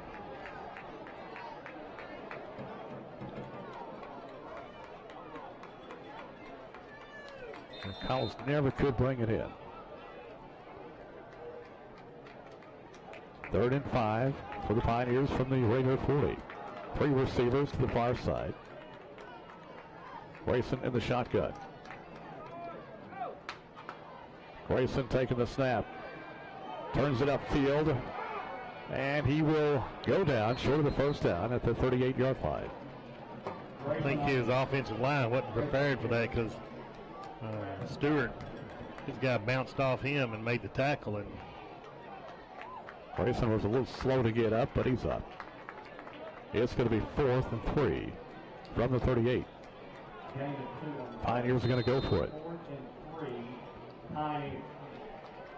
Ball at the Red Raiders 38. 2:20 and the clock running here in the third. Turner split out wide near side. Backs in the eye.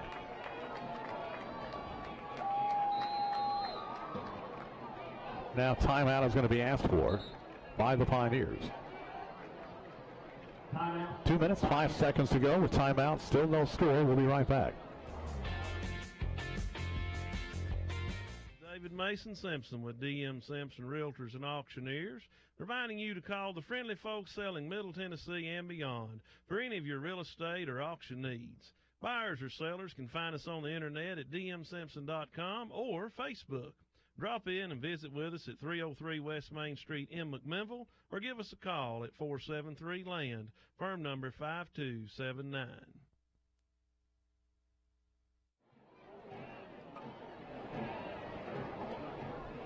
We're back at Nunley Stadium. Warren County will go for it on 4th and 3.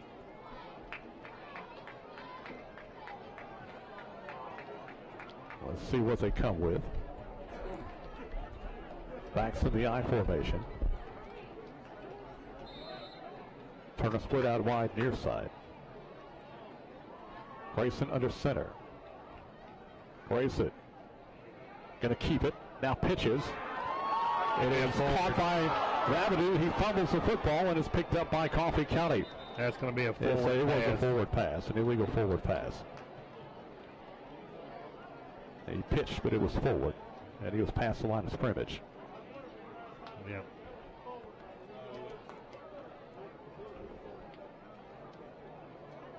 So the officials discuss it.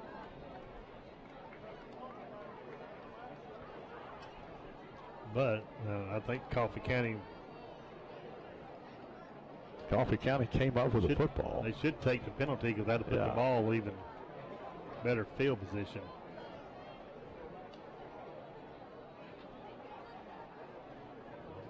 Well, the referee going over to the Coffee County sideline. And we'll get the call.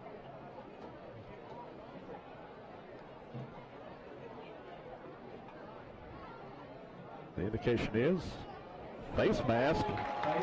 Face mask against Coffee County. Wow. I guess we didn't see that one coming because that ball went forward.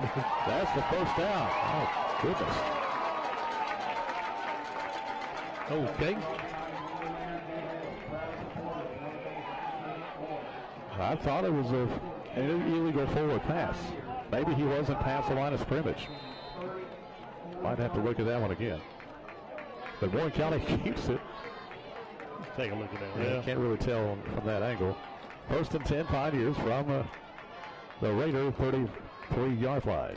Give goes inside to the fullback. That is Thomas. He'll get a couple.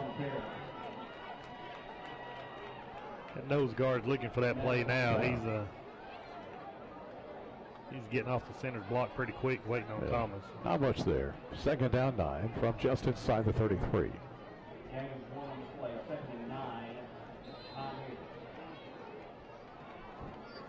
Getting down to the 1:27 mark and clock running here in the third. Second down 9 from the Raider 33. 3 receivers near side, 1 to the far side. Grayson taking the snap, drops back. Now throws over the middle, got a man, it is caught at the 10 and down at the 8-yard line. Turner. That is Turner. McCall Turner making the catch, coming over the middle. They'll put it down at the 9-yard line, first and goal. This is what we saw last week in the second half. We're seeing some flashes of it, then they'll go back to pounding the ball, but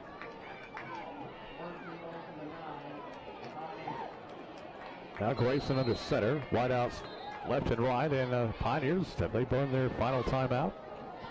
Or now they've got one more, I guess. But they're going to take another timeout. 48 seconds to play in the third period. Your score, Warren County nothing, Coffee County nothing. Back in a moment. On everyone's mind. Yeah, like buying a new car truck from John Roberts Auto Group. With over 15 acres of cars and trucks to choose from, and we're kicking off the season with some great deals. At the Nissan store, get up to $4,500 off MSRP on new Nissan Sentras and get up to $8,000 off MSRP on new Nissan Altimas. Score big with the John Roberts Auto Group in Manchester. 48 seconds left to play in the third period. Still no score, but Warren County is knocking at the door really for the first time tonight, as they've got it at the 9-yard line, first and goal. No mistakes here. Turner split out wide left. Backs in the I formation. Grayson under center. Grayson hands to Rabideau, looking for running room. Looks like he'll get it down to about the 5. Pick up a 4 yards. It'll bring up second and goal from the 5-yard line.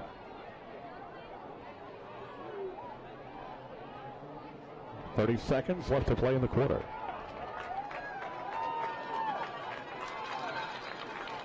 They don't have to run a play this quarter. He set the clock with 24 seconds left. Wide out to the near side, 14 seconds on the clock. Backs in the I formation. Give goes to Thomas. He'll get it down to about the 2. That'll be the final play of the third quarter. We've played 3. Warren County knocking at the door here. It's going to be 3rd and goal when we come back. Still no score from Nunley Stadium.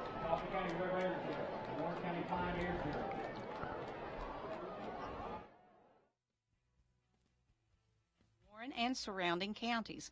Right now, our market is hot. Interest rates are still at all-time lows, and if you're thinking of buying, selling, or both, now is the time. Whether you need to buy or sell a home, land, lake lot, or a unique property, let Charlie, myself, Mylan, or Star show you how Campbell Realty can be your best choice. Call us at 931-473-2224, and be sure to check out our listings at campbellrealtytn.com.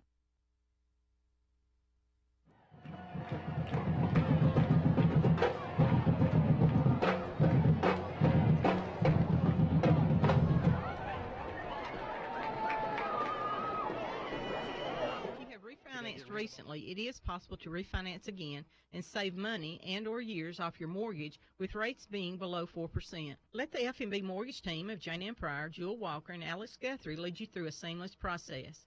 Call 473-4402. Member FDIC, Equal Housing Lender, Department of First National Bank of Middle Tennessee. Rate subject to change.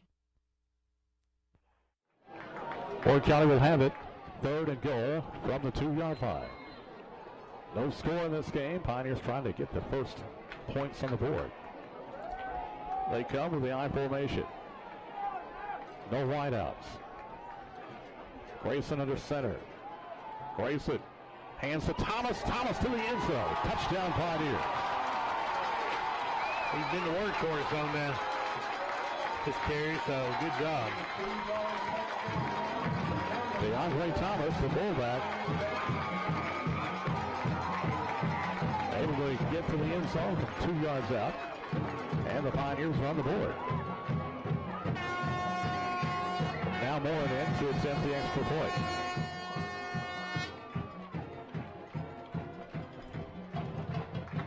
Snap is down. The kick by Morin is good. And a flag.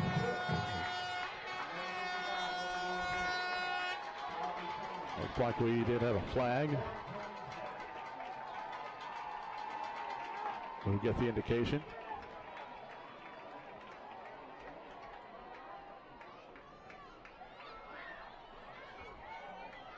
Holding against Coffee County.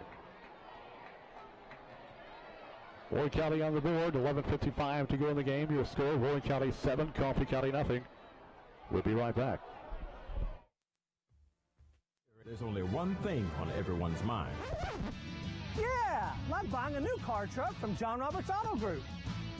With over 15 acres of cars and trucks to choose from. And we're kicking off the season with some great deals. At the Nissan store, get up to $4,500 off MSRP on new Nissan Sentras and get up to $8,000 off MSRP on new Nissan Altimas. Score big with the John Roberts Auto Group in Manchester. Stadium, the Pioneers finally get on the scoreboard. They lead 7-0 on the first play of the fourth quarter. On the extra point attempt, Coffee County was guilty of holding, so they'll mark that off for the kickoff. Coffee County with 7 penalties for 60 yards. You ought to be able to put this one in the end zone. We've seen it get pretty close. Yeah. So he'll be kicking from midfield.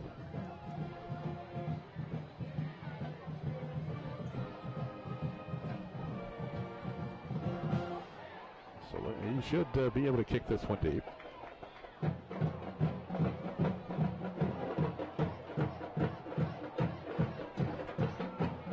Back deep is Keyshawn Creel.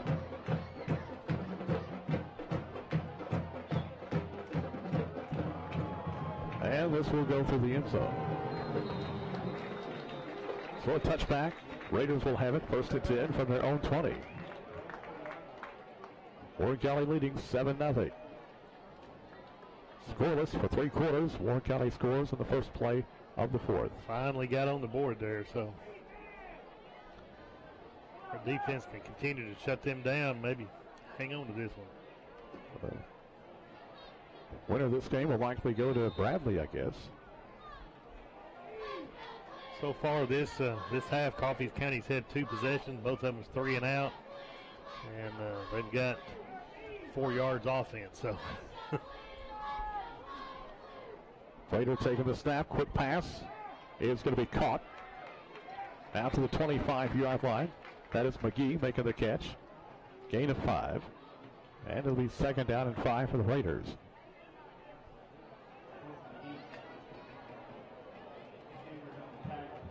Well, Pioneers trying to get a good win tonight on senior night to give the seniors something pleasant to think about when they think back on their last game at Nunley Stadium.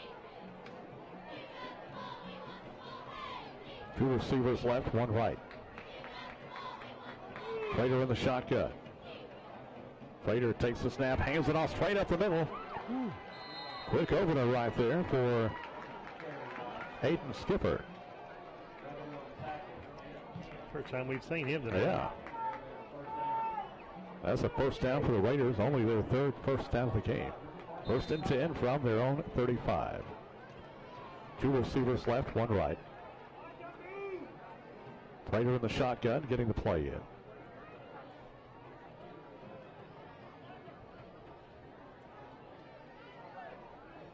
Now Prater back to throw. Pass is going to be caught at the 41, past the 45, and out to the 47-yard line. Making the catch, that is Andrew Mahaffey. So Raiders again with a first down. They're starting to move the ball. Yeah, 2 Pioneers right there at the point of attack, but they went right over him. 1st and 10 from the Raider 47.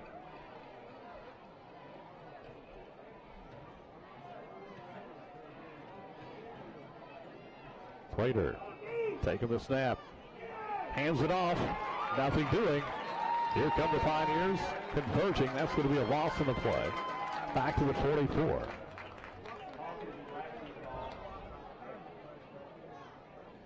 sure who had that ball. Rozier. That was Rozier with a carry. That's going to be a loss of 3. It's going to be 2nd down and 13. Ball at the Raider 44. Prater in the shotgun. 2 receivers left, 1 right. Prater takes the snap, hands off straight ahead. Again, that's Rozier. He'll get it to the 46. Yeah, he got hit hard in there. I'm not sure which one got him. That'll bring up 3rd down. 3rd and 10. Ball resting at the 47. 9.5 minutes left to play in the game. Pioneers lead 7-0. Prater in the shotgun. 2 receivers left, 1 right.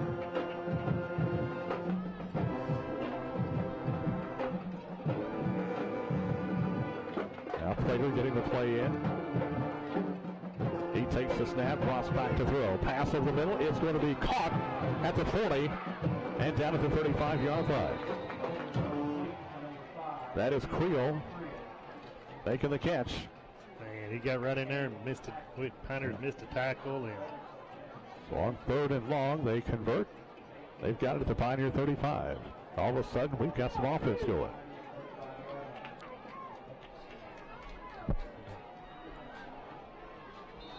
First and 10 from the Pioneer 35. 2 receivers left, 1 right.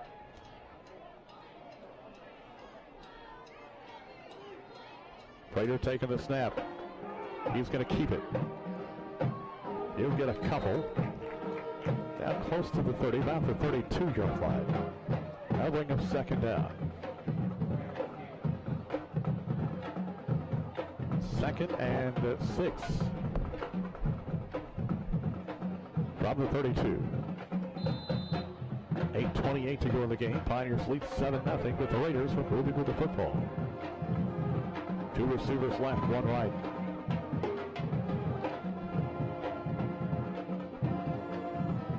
Waiter in the shotgun, takes the snap. Gonna hand it off straight ahead to Rozier, and he will go nowhere.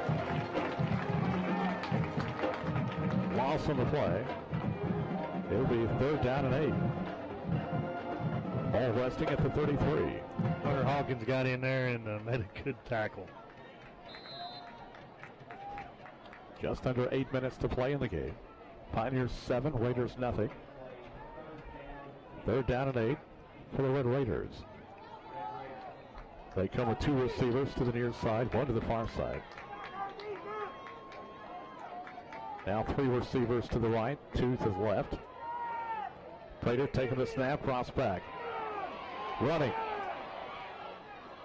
And he will go down, I think, short of the first down. Yeah. Short by maybe a half a yard. Trying to stretch it out over the line. We'll see where they mark it. Awfully close.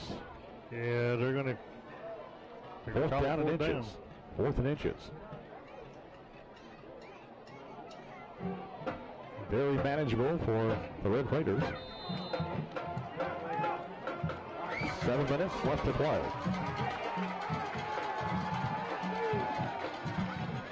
Prater getting the play in. They're going to take a timeout. Timeout call by the Red Raiders. 6:52 left to play in the game. Your score, Warren County 7, Coffee County nothing. Back in a moment. My husband snores a lot. The kids break a lot. But at least saving money is always easier with Save-A-Lot. This week at Save-A-Lot, Jumbo Pack Fresh Fryer Leg Quarters, 39 cents a pound. 8-pound bag of russet potatoes, $2.29. Iceberg lettuce, $1.19 a head. Pepsi Cola in the 2-liter bottles, $1. Save-A-Lot in McMinnville, in Smithville, and in Murfreesboro. Visit save-a-lot.com. Save-A-Lot. Savings made easy.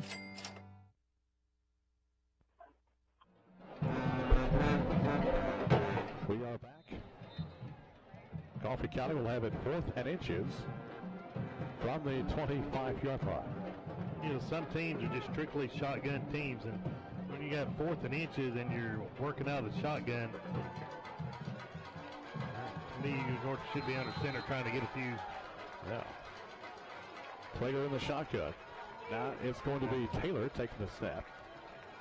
We know where that ball is going. Takes the snap. He'll have the first down and more. Taylor on his way, and he will take it to the end zone. Touchdown Raiders. We knew where that ball was going. They all lined up on that side. Somebody had a hand on it, but just could not contain it. Taylor takes it to the house. 25 yards out.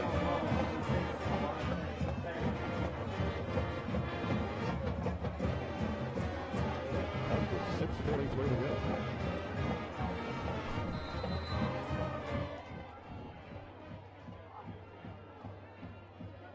Kicker in to attempt. Kick is up. It's good. That is a female extra point kicker, Mackenzie Anderson. Splits the uprights. And we are tied. We'll keep it right here with 6:43 left to play in the football game.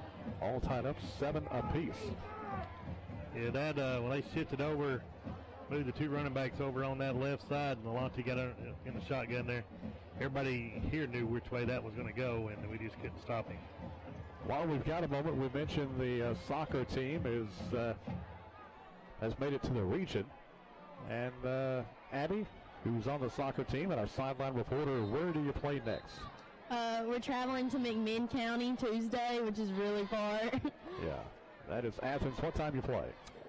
6 p.m. All right. Good luck to you. Thank you. Good luck to the Lady Pioneer soccer team. Athens is a pretty good little drive from here. No easy way to get there. Did a basketball game there a few years ago in the region. Oh, it's not an easy way to get there.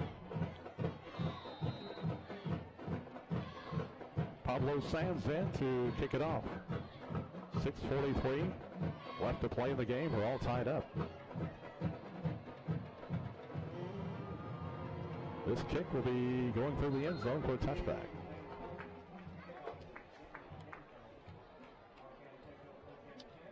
All right, and Warren County needs to put together a drive, about a 6-minute drive here. And it makes you wonder why we haven't seen Taylor run the ball more tonight. I mean, once he got to the edge and he was tiptoeing that sideline, still had good speed. Yeah.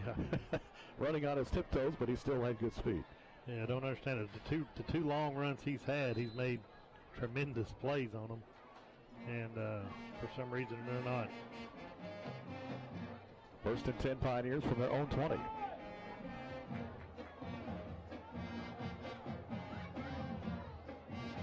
Backs in the I formation. Play action. Pass is intercepted. And no, incomplete. Incomplete. McGee making a diving attempt. He just threw that short. And the receiver was behind the defensive back. Nearly picked that one off. We're watching the replay up here in the booth. Yeah. It hits ground. Second down 10 from the 20. Warren County with one timeout left. And Coffee County with one left. Second and 10. 6:35 left to play in the game. Three receivers to the near side, one to the far side. Braveson back to throw. Going long. Got a man out there. This is going to be incomplete. He let it fly in. He had Turner open. Turner had his man beat by a step or two. Almost caught up with it. It's going to be 3rd and 10. Good job by Medley coming across and breaking that up. Almost had that one. So 3rd and 10 from the 20. 6:28 left to play in the game. Clock stopped with the incomplete pass. Three receivers to the near side, one to the far side. Quick pass is going to be incomplete, intended for Collins, a little bit high. That's going to bring up 4th down. Wow, we did not need a 3 and out. No, we didn't. So we're going to need a good punt from Moreland here. McGee will be back deep.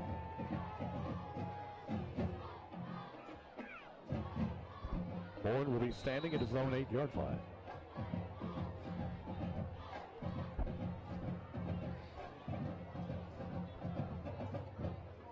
Snap is there. The punt is away. High kick.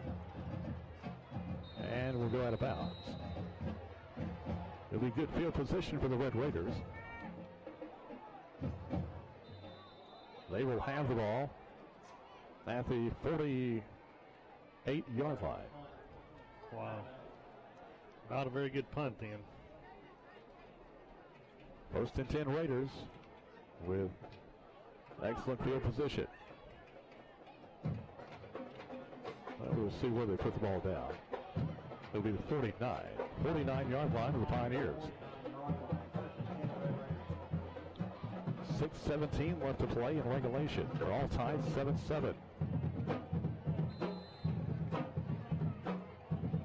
The game 2 years ago went into overtime, double overtime, with Coffee County winning. Two receivers near side, one to the far side. It'll be Taylor again taking the direct snap. Taylor gonna run it. He'll get it past the 45 down to the 43. Well, maybe this is what they've been saving him for. Yeah, it could be. Hoping we'd forget about him. Or it's going to be 2nd down and 4 yards to go.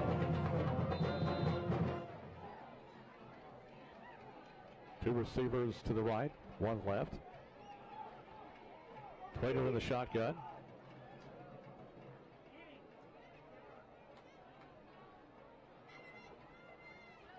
Now Plater takes the snap, hands to Taylor. Taylor on his feet. He'll pick up the 1st down before working it down to the 35-yard line. Or just twisting and turning. He's just zigzagging. Elusive. It's just hard to. He is.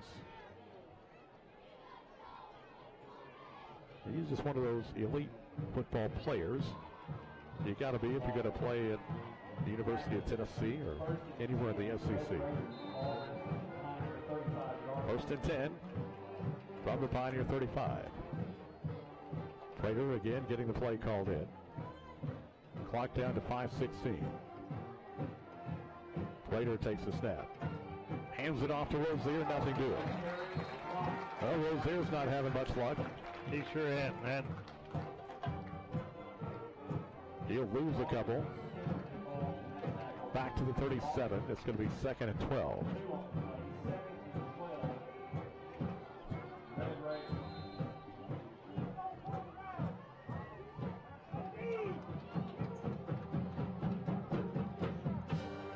Second down 12 from the 37.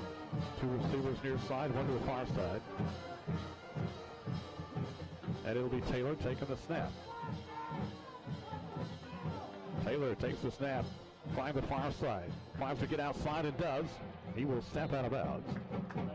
Short of the first down at the 29. That'll bring up third down. Surprised he stepped out of bounds like that. May have been tiptoeing and just his momentum carried him out. It's going to be 3rd and 4 from the 29. Two receivers right, one left. Prater in the shotgun. Now they shift, and it'll be Taylor taking the snap. Taylor, he'll run it. He's hit. Falls forward. I don't think he got there. We'll see. No, it's going to be 4th down. Short. But again, it's 4th and inches. Taylor slow getting up. He tried to stretch that ball out as he's going backwards, stretch it out. 4th and 1. Raiders, of course, will go for it with just under 4 minutes to go. They may take a timeout. I think they're going to. Yeah. Milk the play clock down. And so the Raiders will take a timeout and talk about this. It'll be 4th and 1 from just shy of the 25-yard line of the Pioneers. So again, a game going down to the wire here at Nutley Stadium. We're tied up 7 apiece. Coffee County moving with the football here. Don't know what kind of field goal kicker they got. The extra point kicker is not the field goal kicker. Oh, that Warren County field goal kicker, he'd be in range now. But yes.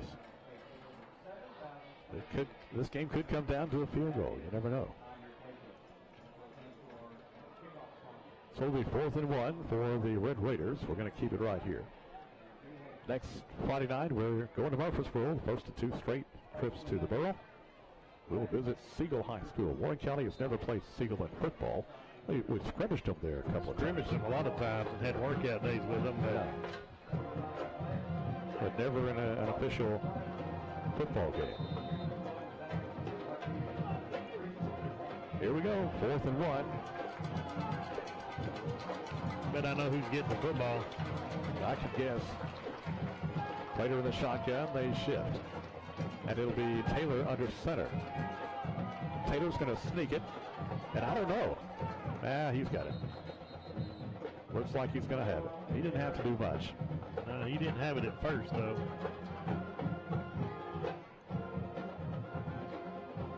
We'll get the indication, see where they mark it, but looks like they're going to have it.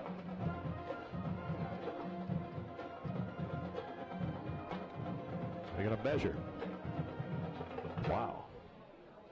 It's that close. Yep. So they'll bring the sticks in. Where the ball looks. And looks like they've got it. But you never maybe can by tell. nose. They'll stretch him out. I don't know. He did not make it. Shows how much I know. Yeah. They did not make it. Big stop for the Pioneers. 3:27 to go. Big turnover on downs. Wow. Now we got to do something more besides that. Got to pick up some first downs here. Keep that clock running. No mistakes, that's for sure. Warren County will have it 1st and 10 from their own 25 after holding DeKalb County short on 4th and 1. Turner splits out wide to the near side. Backs in the I formation. Grayson hands it off to Thomas. Thomas past the 30, picked up, and goes down to the 34. 1 yard short of the first. Hey, well, a little inside handoff has been working. Yeah. It'll be 2nd down 1 from the 34.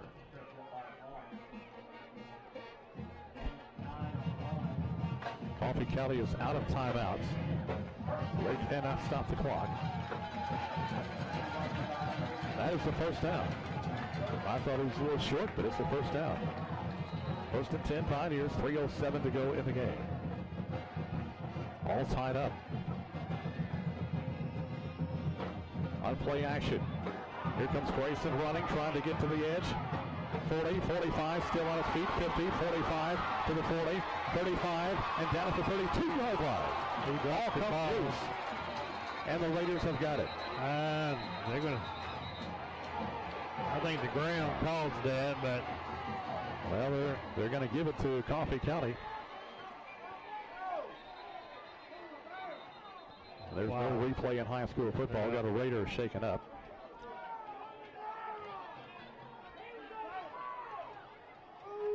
Pioneer coaching staff very upset.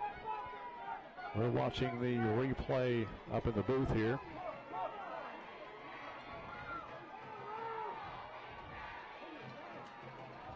And hard to tell if that ball's coming out or not. It's coming out right there. It is. So it was coming out. Yes. It is a fumble.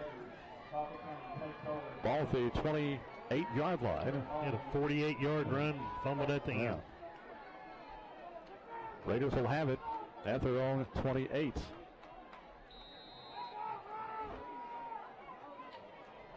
So Pioneer fans not liking the call, but the replay that we were able to see up here in the booth showed the ball coming out. 2 receivers left, 1 right. 2:46 to go. It'll be Taylor getting the snap. Taylor on the keeper, trying to get to the corner. Now cuts inside, he is hit.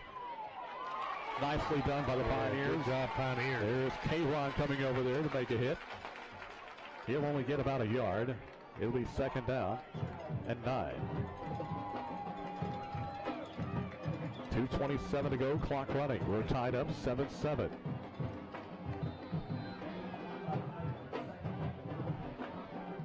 Warren County with 3 turnovers tonight. 2 fumbles and an interception. 2nd and 9 Raiders from their own 29. On the keeper, this is Prater. Nothing doing. A flag on the play. Prater will go down for no gain. We got a marker on the play.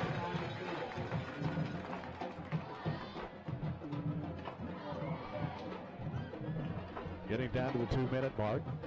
Must be against them. They're going to decline it. It's going to be a hold. Pioneers will decline the penalty. It's going to make it 3rd and 10.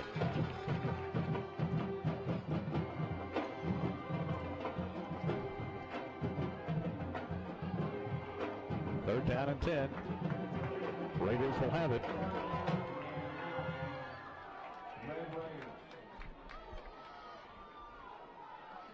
Two minutes, 2 seconds to go. Warren County with 1 timeout left. Raiders with none.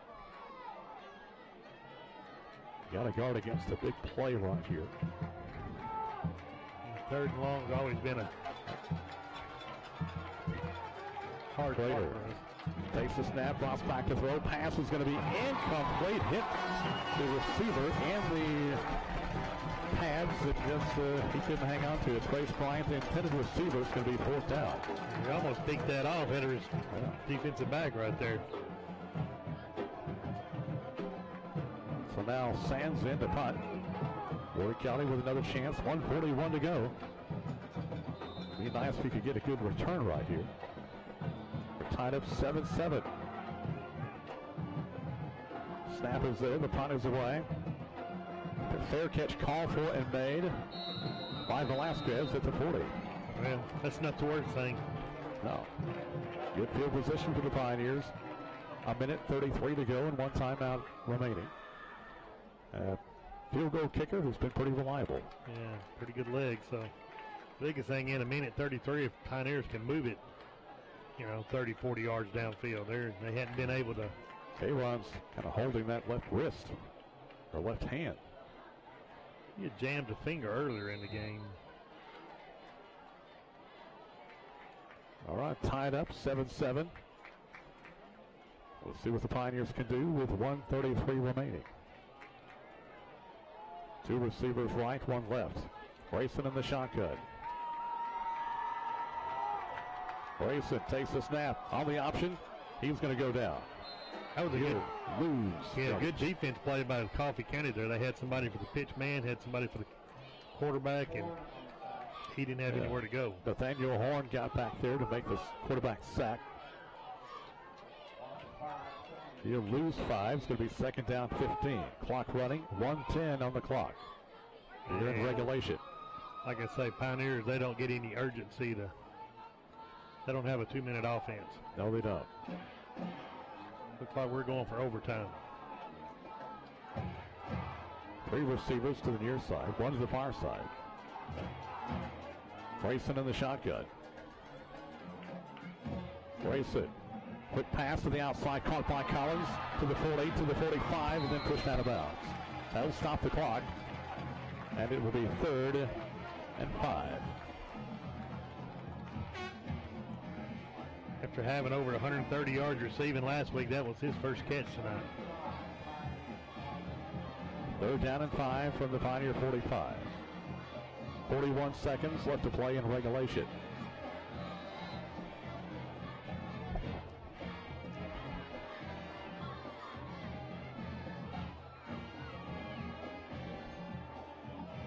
Tie game, 7 apiece here at Nunley Stadium on senior night. 2 receivers right, 1 left. Grayson in the shotgun.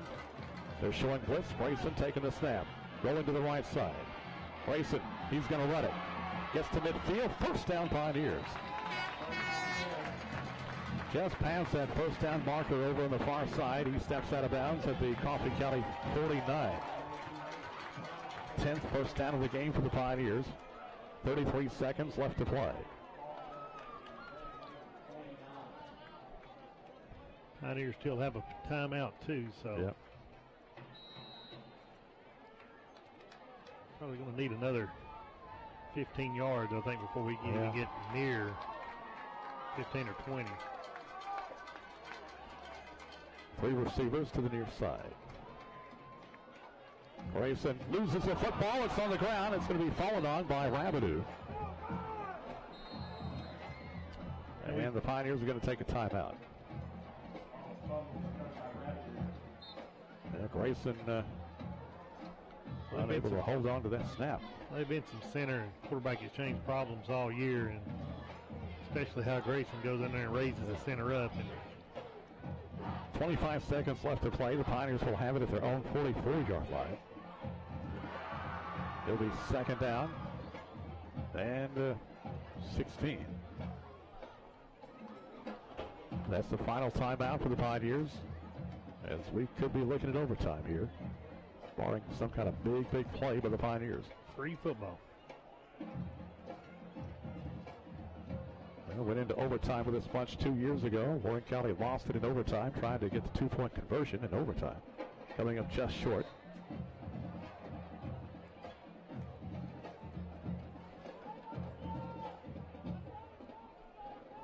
The second half's been pretty entertaining. Not much happening in the first half. Fourth quarter. Yeah. We've had 3 scoreless quarters here tonight.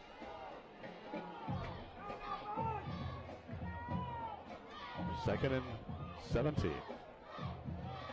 2 receivers near side, 1 to the far side. Grayson in the shotgun. He takes the snap, cross back. Grayson looking. Good protection, throwing over the middle. This is going to be incomplete, and I thought we might have a flag on McGee out there. Looked like he came over the back of Turner, but no flag. It's going to be 3rd down. 17 seconds to go. That's about our only chance right now is throw something deep. Yep. The Pioneer fans thought that was pass interference. Yeah. 3rd down, 17. 2 receivers left, 1 right. Grayson back to throw. Steps up. Now having to run, now throws. This will be incomplete. Wow. Wow. Had a chance. Turner almost came down with it at the 12-yard line, but he was in double coverage. That'll bring up 4th down with 7 seconds to go.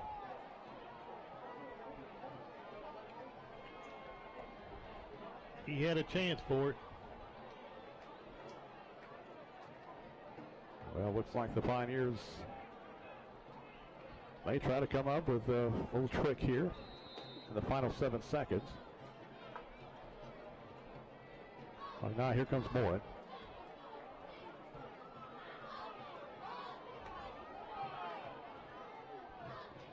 Moore in punt formation.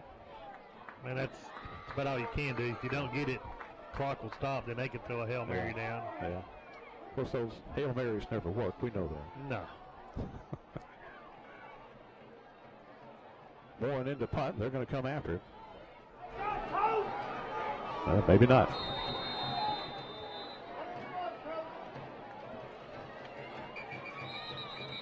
Well, whistle sounded.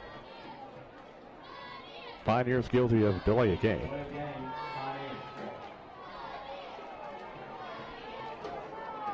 That's only the 3rd penalty against Warren County tonight. 3 penalties for 15 yards. And Coffee County had a bunch of penalties there in that first half. Yeah. 7 seconds to go. Moore in punt formation, takes the snap. The punt is away. That was a good one. McGee is just going to watch this one roll back. And be, well, let's see. It's going to be a touchback. But the horn has sounded. We go to overtime. I was hoping he'd get that down on the 1 or 2 and help his average there. Yeah. We go to overtime. Your score at the end of regulation, Warren County 7, Coffee County 7. We'll be right back. Where's Abby? Coin toss.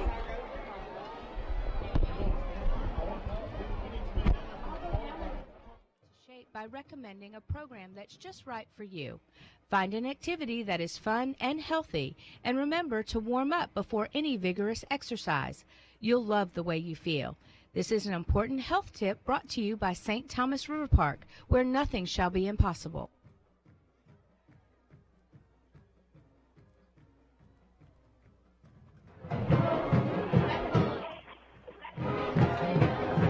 We are back at Nunley Stadium, and we go to overtime. All tied up 7-7.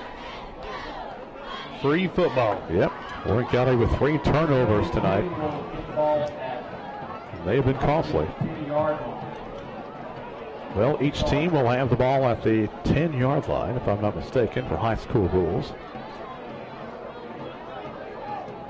Each team will have their chance. Actually, I think they started overtime when I was in high school. Used to be you could end the game in a tie. Yeah, it's true. In college and a few of them, but yeah. In fact, the first game my senior year went to overtime, and we got beat.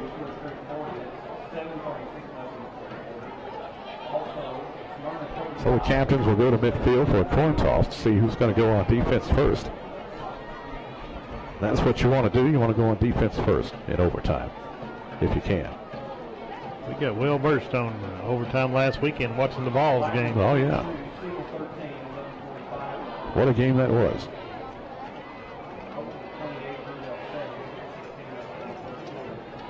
Got Breedlove going out for Warren County, Taylor for Coffee County.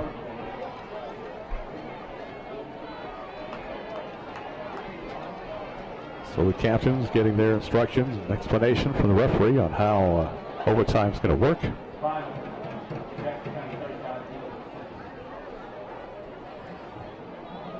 So let's see. Looks like Coffee County must have won the toss.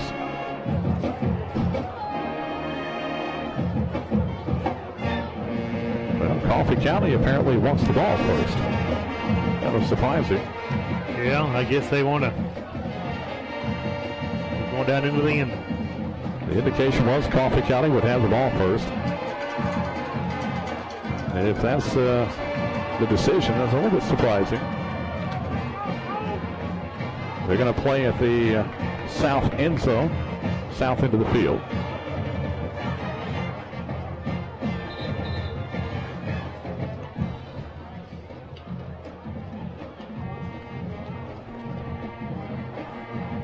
I wonder if Taylor was, I think, both teams are lining up as if they're going to be on defense. Well, they can't both be on defense. The indication from the referee was that Coffee County wanted the ball. But that may not, apparently that is not the case. Apparently they messed that up. Yeah, they sure did.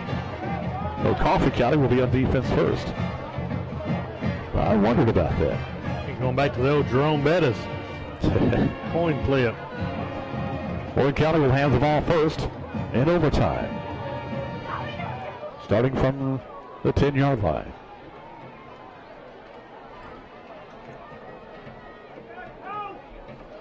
Now, I don't know if the 2-point rule is in effect in high school. I haven't heard that. You know, in college, after 2 overtimes, you got to go for 2.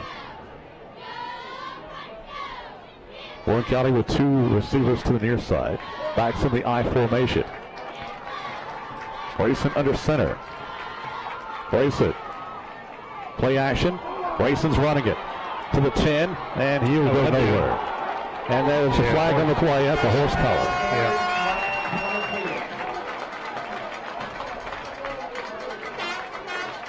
Personal foul, a horse collar call against Coffee County. That was pretty evident there.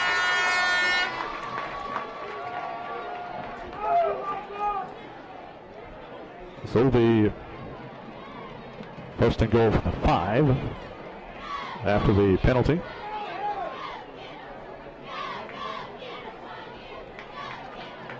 We're in overtime. Tied up 7-7. Pioneers on offense. Backs in the I formation. No wideouts. Grayson under center. Grayson hands it to Thomas, and he won't get anywhere. I've seen that play there. Oh yeah. We've had pretty good luck with that tonight. But second down from the 5-yard line.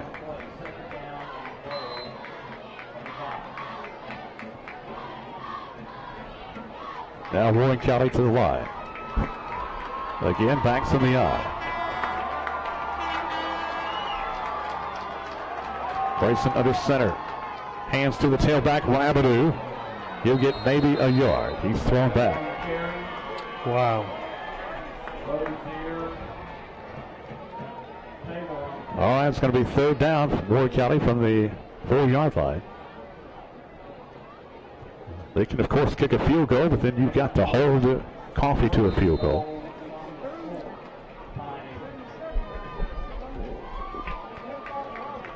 This will be third down. This will be third down from the 4. So again, they come with the eye, no receivers.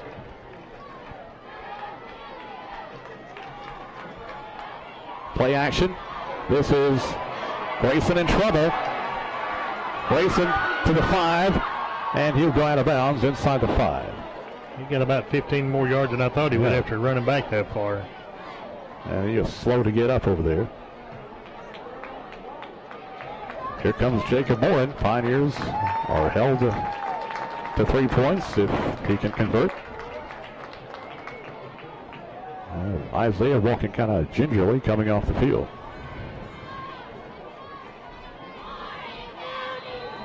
He takes a beating every week, that's for sure. He's shaking up a bit. This will be a 19-yard field goal attempt for Jacob Morritt. Snap is down. The kick is no good. Wide left. Somebody got back there. I thought they were going to block it. I thought they had blocked it. So now the defense has a tough task ahead of them. Oh, no, he just yanked that one.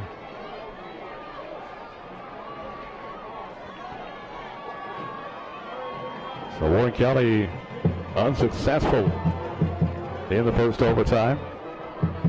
Pressure's on the defense. Probably going to get a heavy dose of Alante Taylor. Yep. Prater in the shotgun. Sends Taylor in motion. He'll give to Taylor. Taylor trying to get to the outside. He is hit. He'll go down to at the 8. He was playing over crisp. Yeah, good job.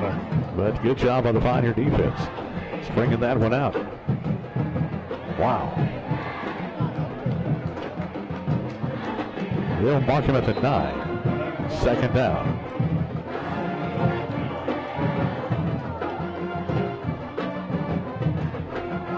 Prater getting the play in. Prater takes the snap. Gonna hand it Taylor straight ahead. He is hit and thrown back. I don't know who made that hit in there, but it'll be third down from the 7. That was a nice hit, whoever made it. Looked like Breedlove had him low, and Hunter Hawkins come across and finished him off there. Third down from the 7.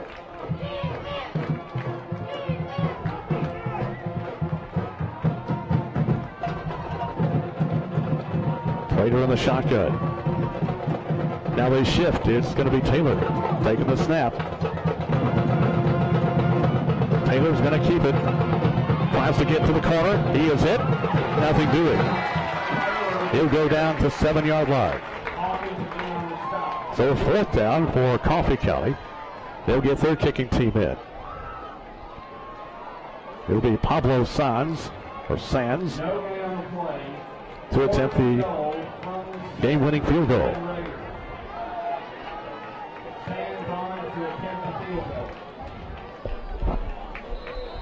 This will be a 24-yard attempt from the near hash mark. This would be a game winner if he can hit it. Snap is down. Kick is no good. Hit it this side, so no good. He pulled it wide left. Wow. The Pioneers give another chance.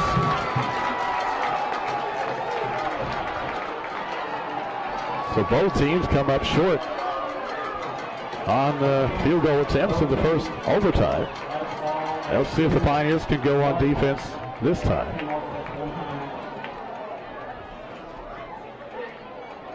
Pretty sure that's what's going to happen.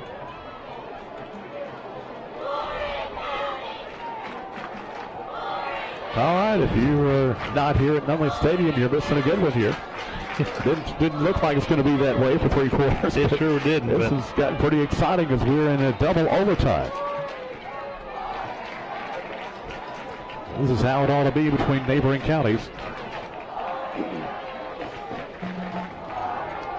Warren County now on defense for this overtime period.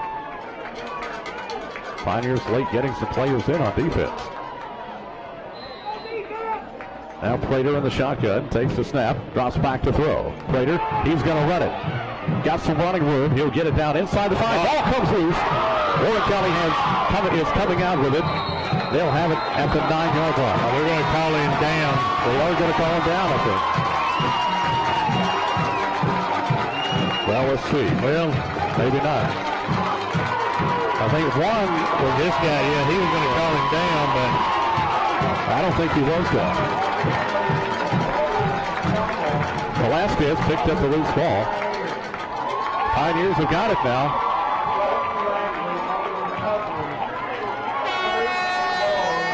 We'd like to see that one again, but I'm pretty sure that ball was coming out. I'm sure if we ask, we'll receive. So Warren County, they could kick a field goal right now if they wanted to, and they would win the game.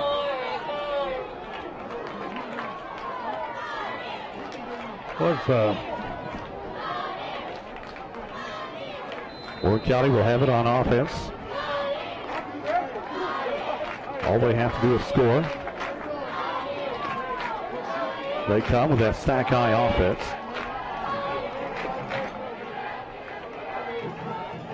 Give goes to Rabideau. Got a hold. Rabideau turns it outside, turns it inside, and he'll get it down to about the 2-yard line. Just hang on to that ball. Absolutely.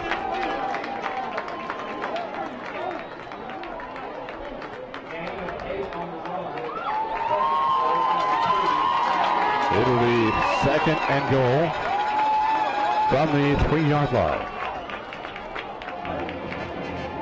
Wow.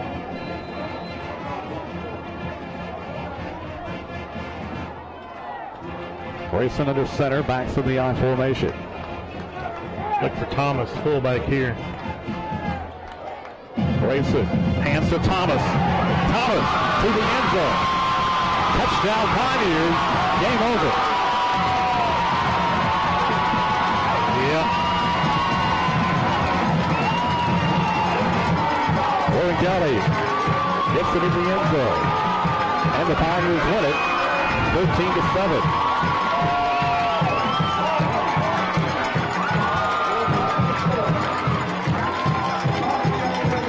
Wow, good job, Pioneers. K-Ron Calvert may have been shaken up. He's out there being assisted. Pioneers get the win over Coffee County tonight in double overtime. Final score, the Pioneers 13, the Red Raiders 7. Our post-game coverage tonight brought to you by Middle Tennessee Natural Gas, DM Simpson, KP Lanes, River Park Hospital, Morrison Hardware, Warren Farmers Co-op, Middle Tennessee Spine and Joint, Tim Rigsby Roofing, Bill Holt Chevrolet, and Williams Wholesale. We'll be back in just a moment. Again, your final. The Pioneers 13, the Raiders 7. The Pioneers 13. The 8th annual Fall Consignment Sale, Saturday, October 29th at 9 a.m. The sale will be located at the Highway 55 bypass and Keel Drive in McMinnville.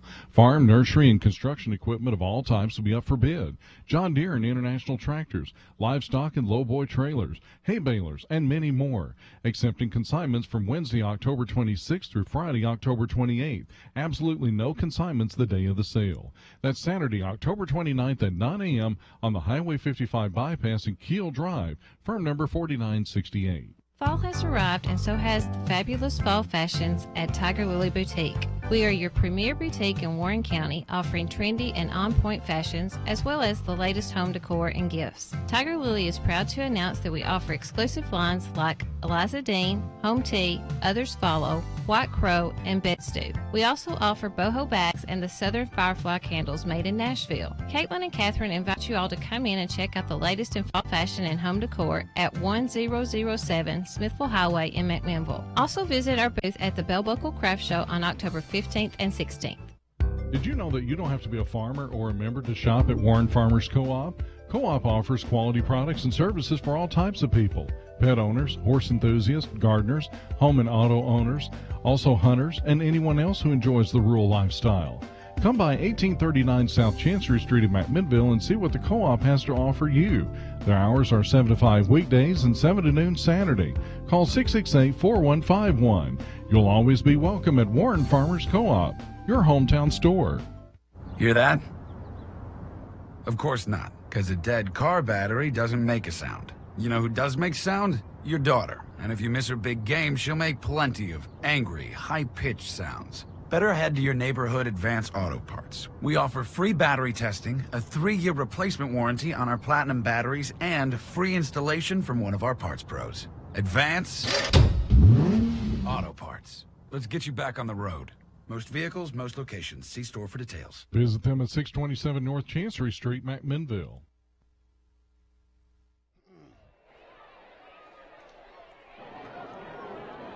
Well, a bunch of happy Pioneers and their fans out on the field right now, celebrating this senior night win in double overtime. Taking a look at the scoring, we went 3 quarters with nobody scoring. And the first play of the fourth quarter is DeAndre Thomas scoring his first touchdown, a 2-yard run. Kicked by Warren, made it 7-0.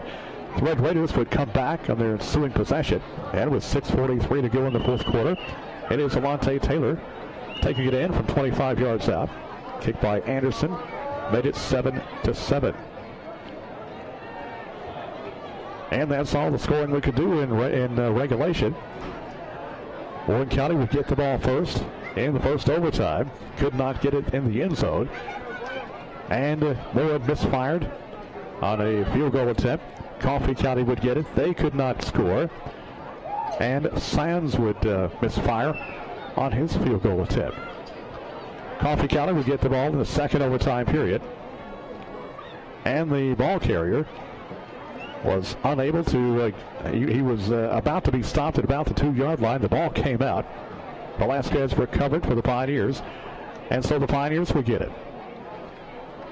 And the Pioneers would move it down to the 2-yard line. And it's Thomas scoring his second touchdown, this one coming in overtime from 2 yards out. And that's all the Pioneers needed. So in double overtime, Warren County wins it 13-7. Taking a look at some numbers, Warren County with 10 first downs. The Red Raiders with 6 turnovers, 3 in the game, all by Warren County. Actually, there's one in overtime by the Red Raiders. They lost a fumble. Warren County lost 2 fumbles and threw 1 interception. Penalty yardage, Warren County 3 for 15, and the Red Raiders 8 for 65 yards. Excuse me there. Alante Taylor broke loose the second half there. He ended up with 56 yards rushing, but for the night, Grayson ended up with 66 yards rushing to lead the team. Thomas had 46 yards rushing, but the biggest 2 yards of the night was the last play when he scored a touchdown in overtime. Total tonight, Warren County had 165 yards rushing, 59 passing for 224 yards. Coffee County, 113 yards rushing, 46 passing for 159 yards total. So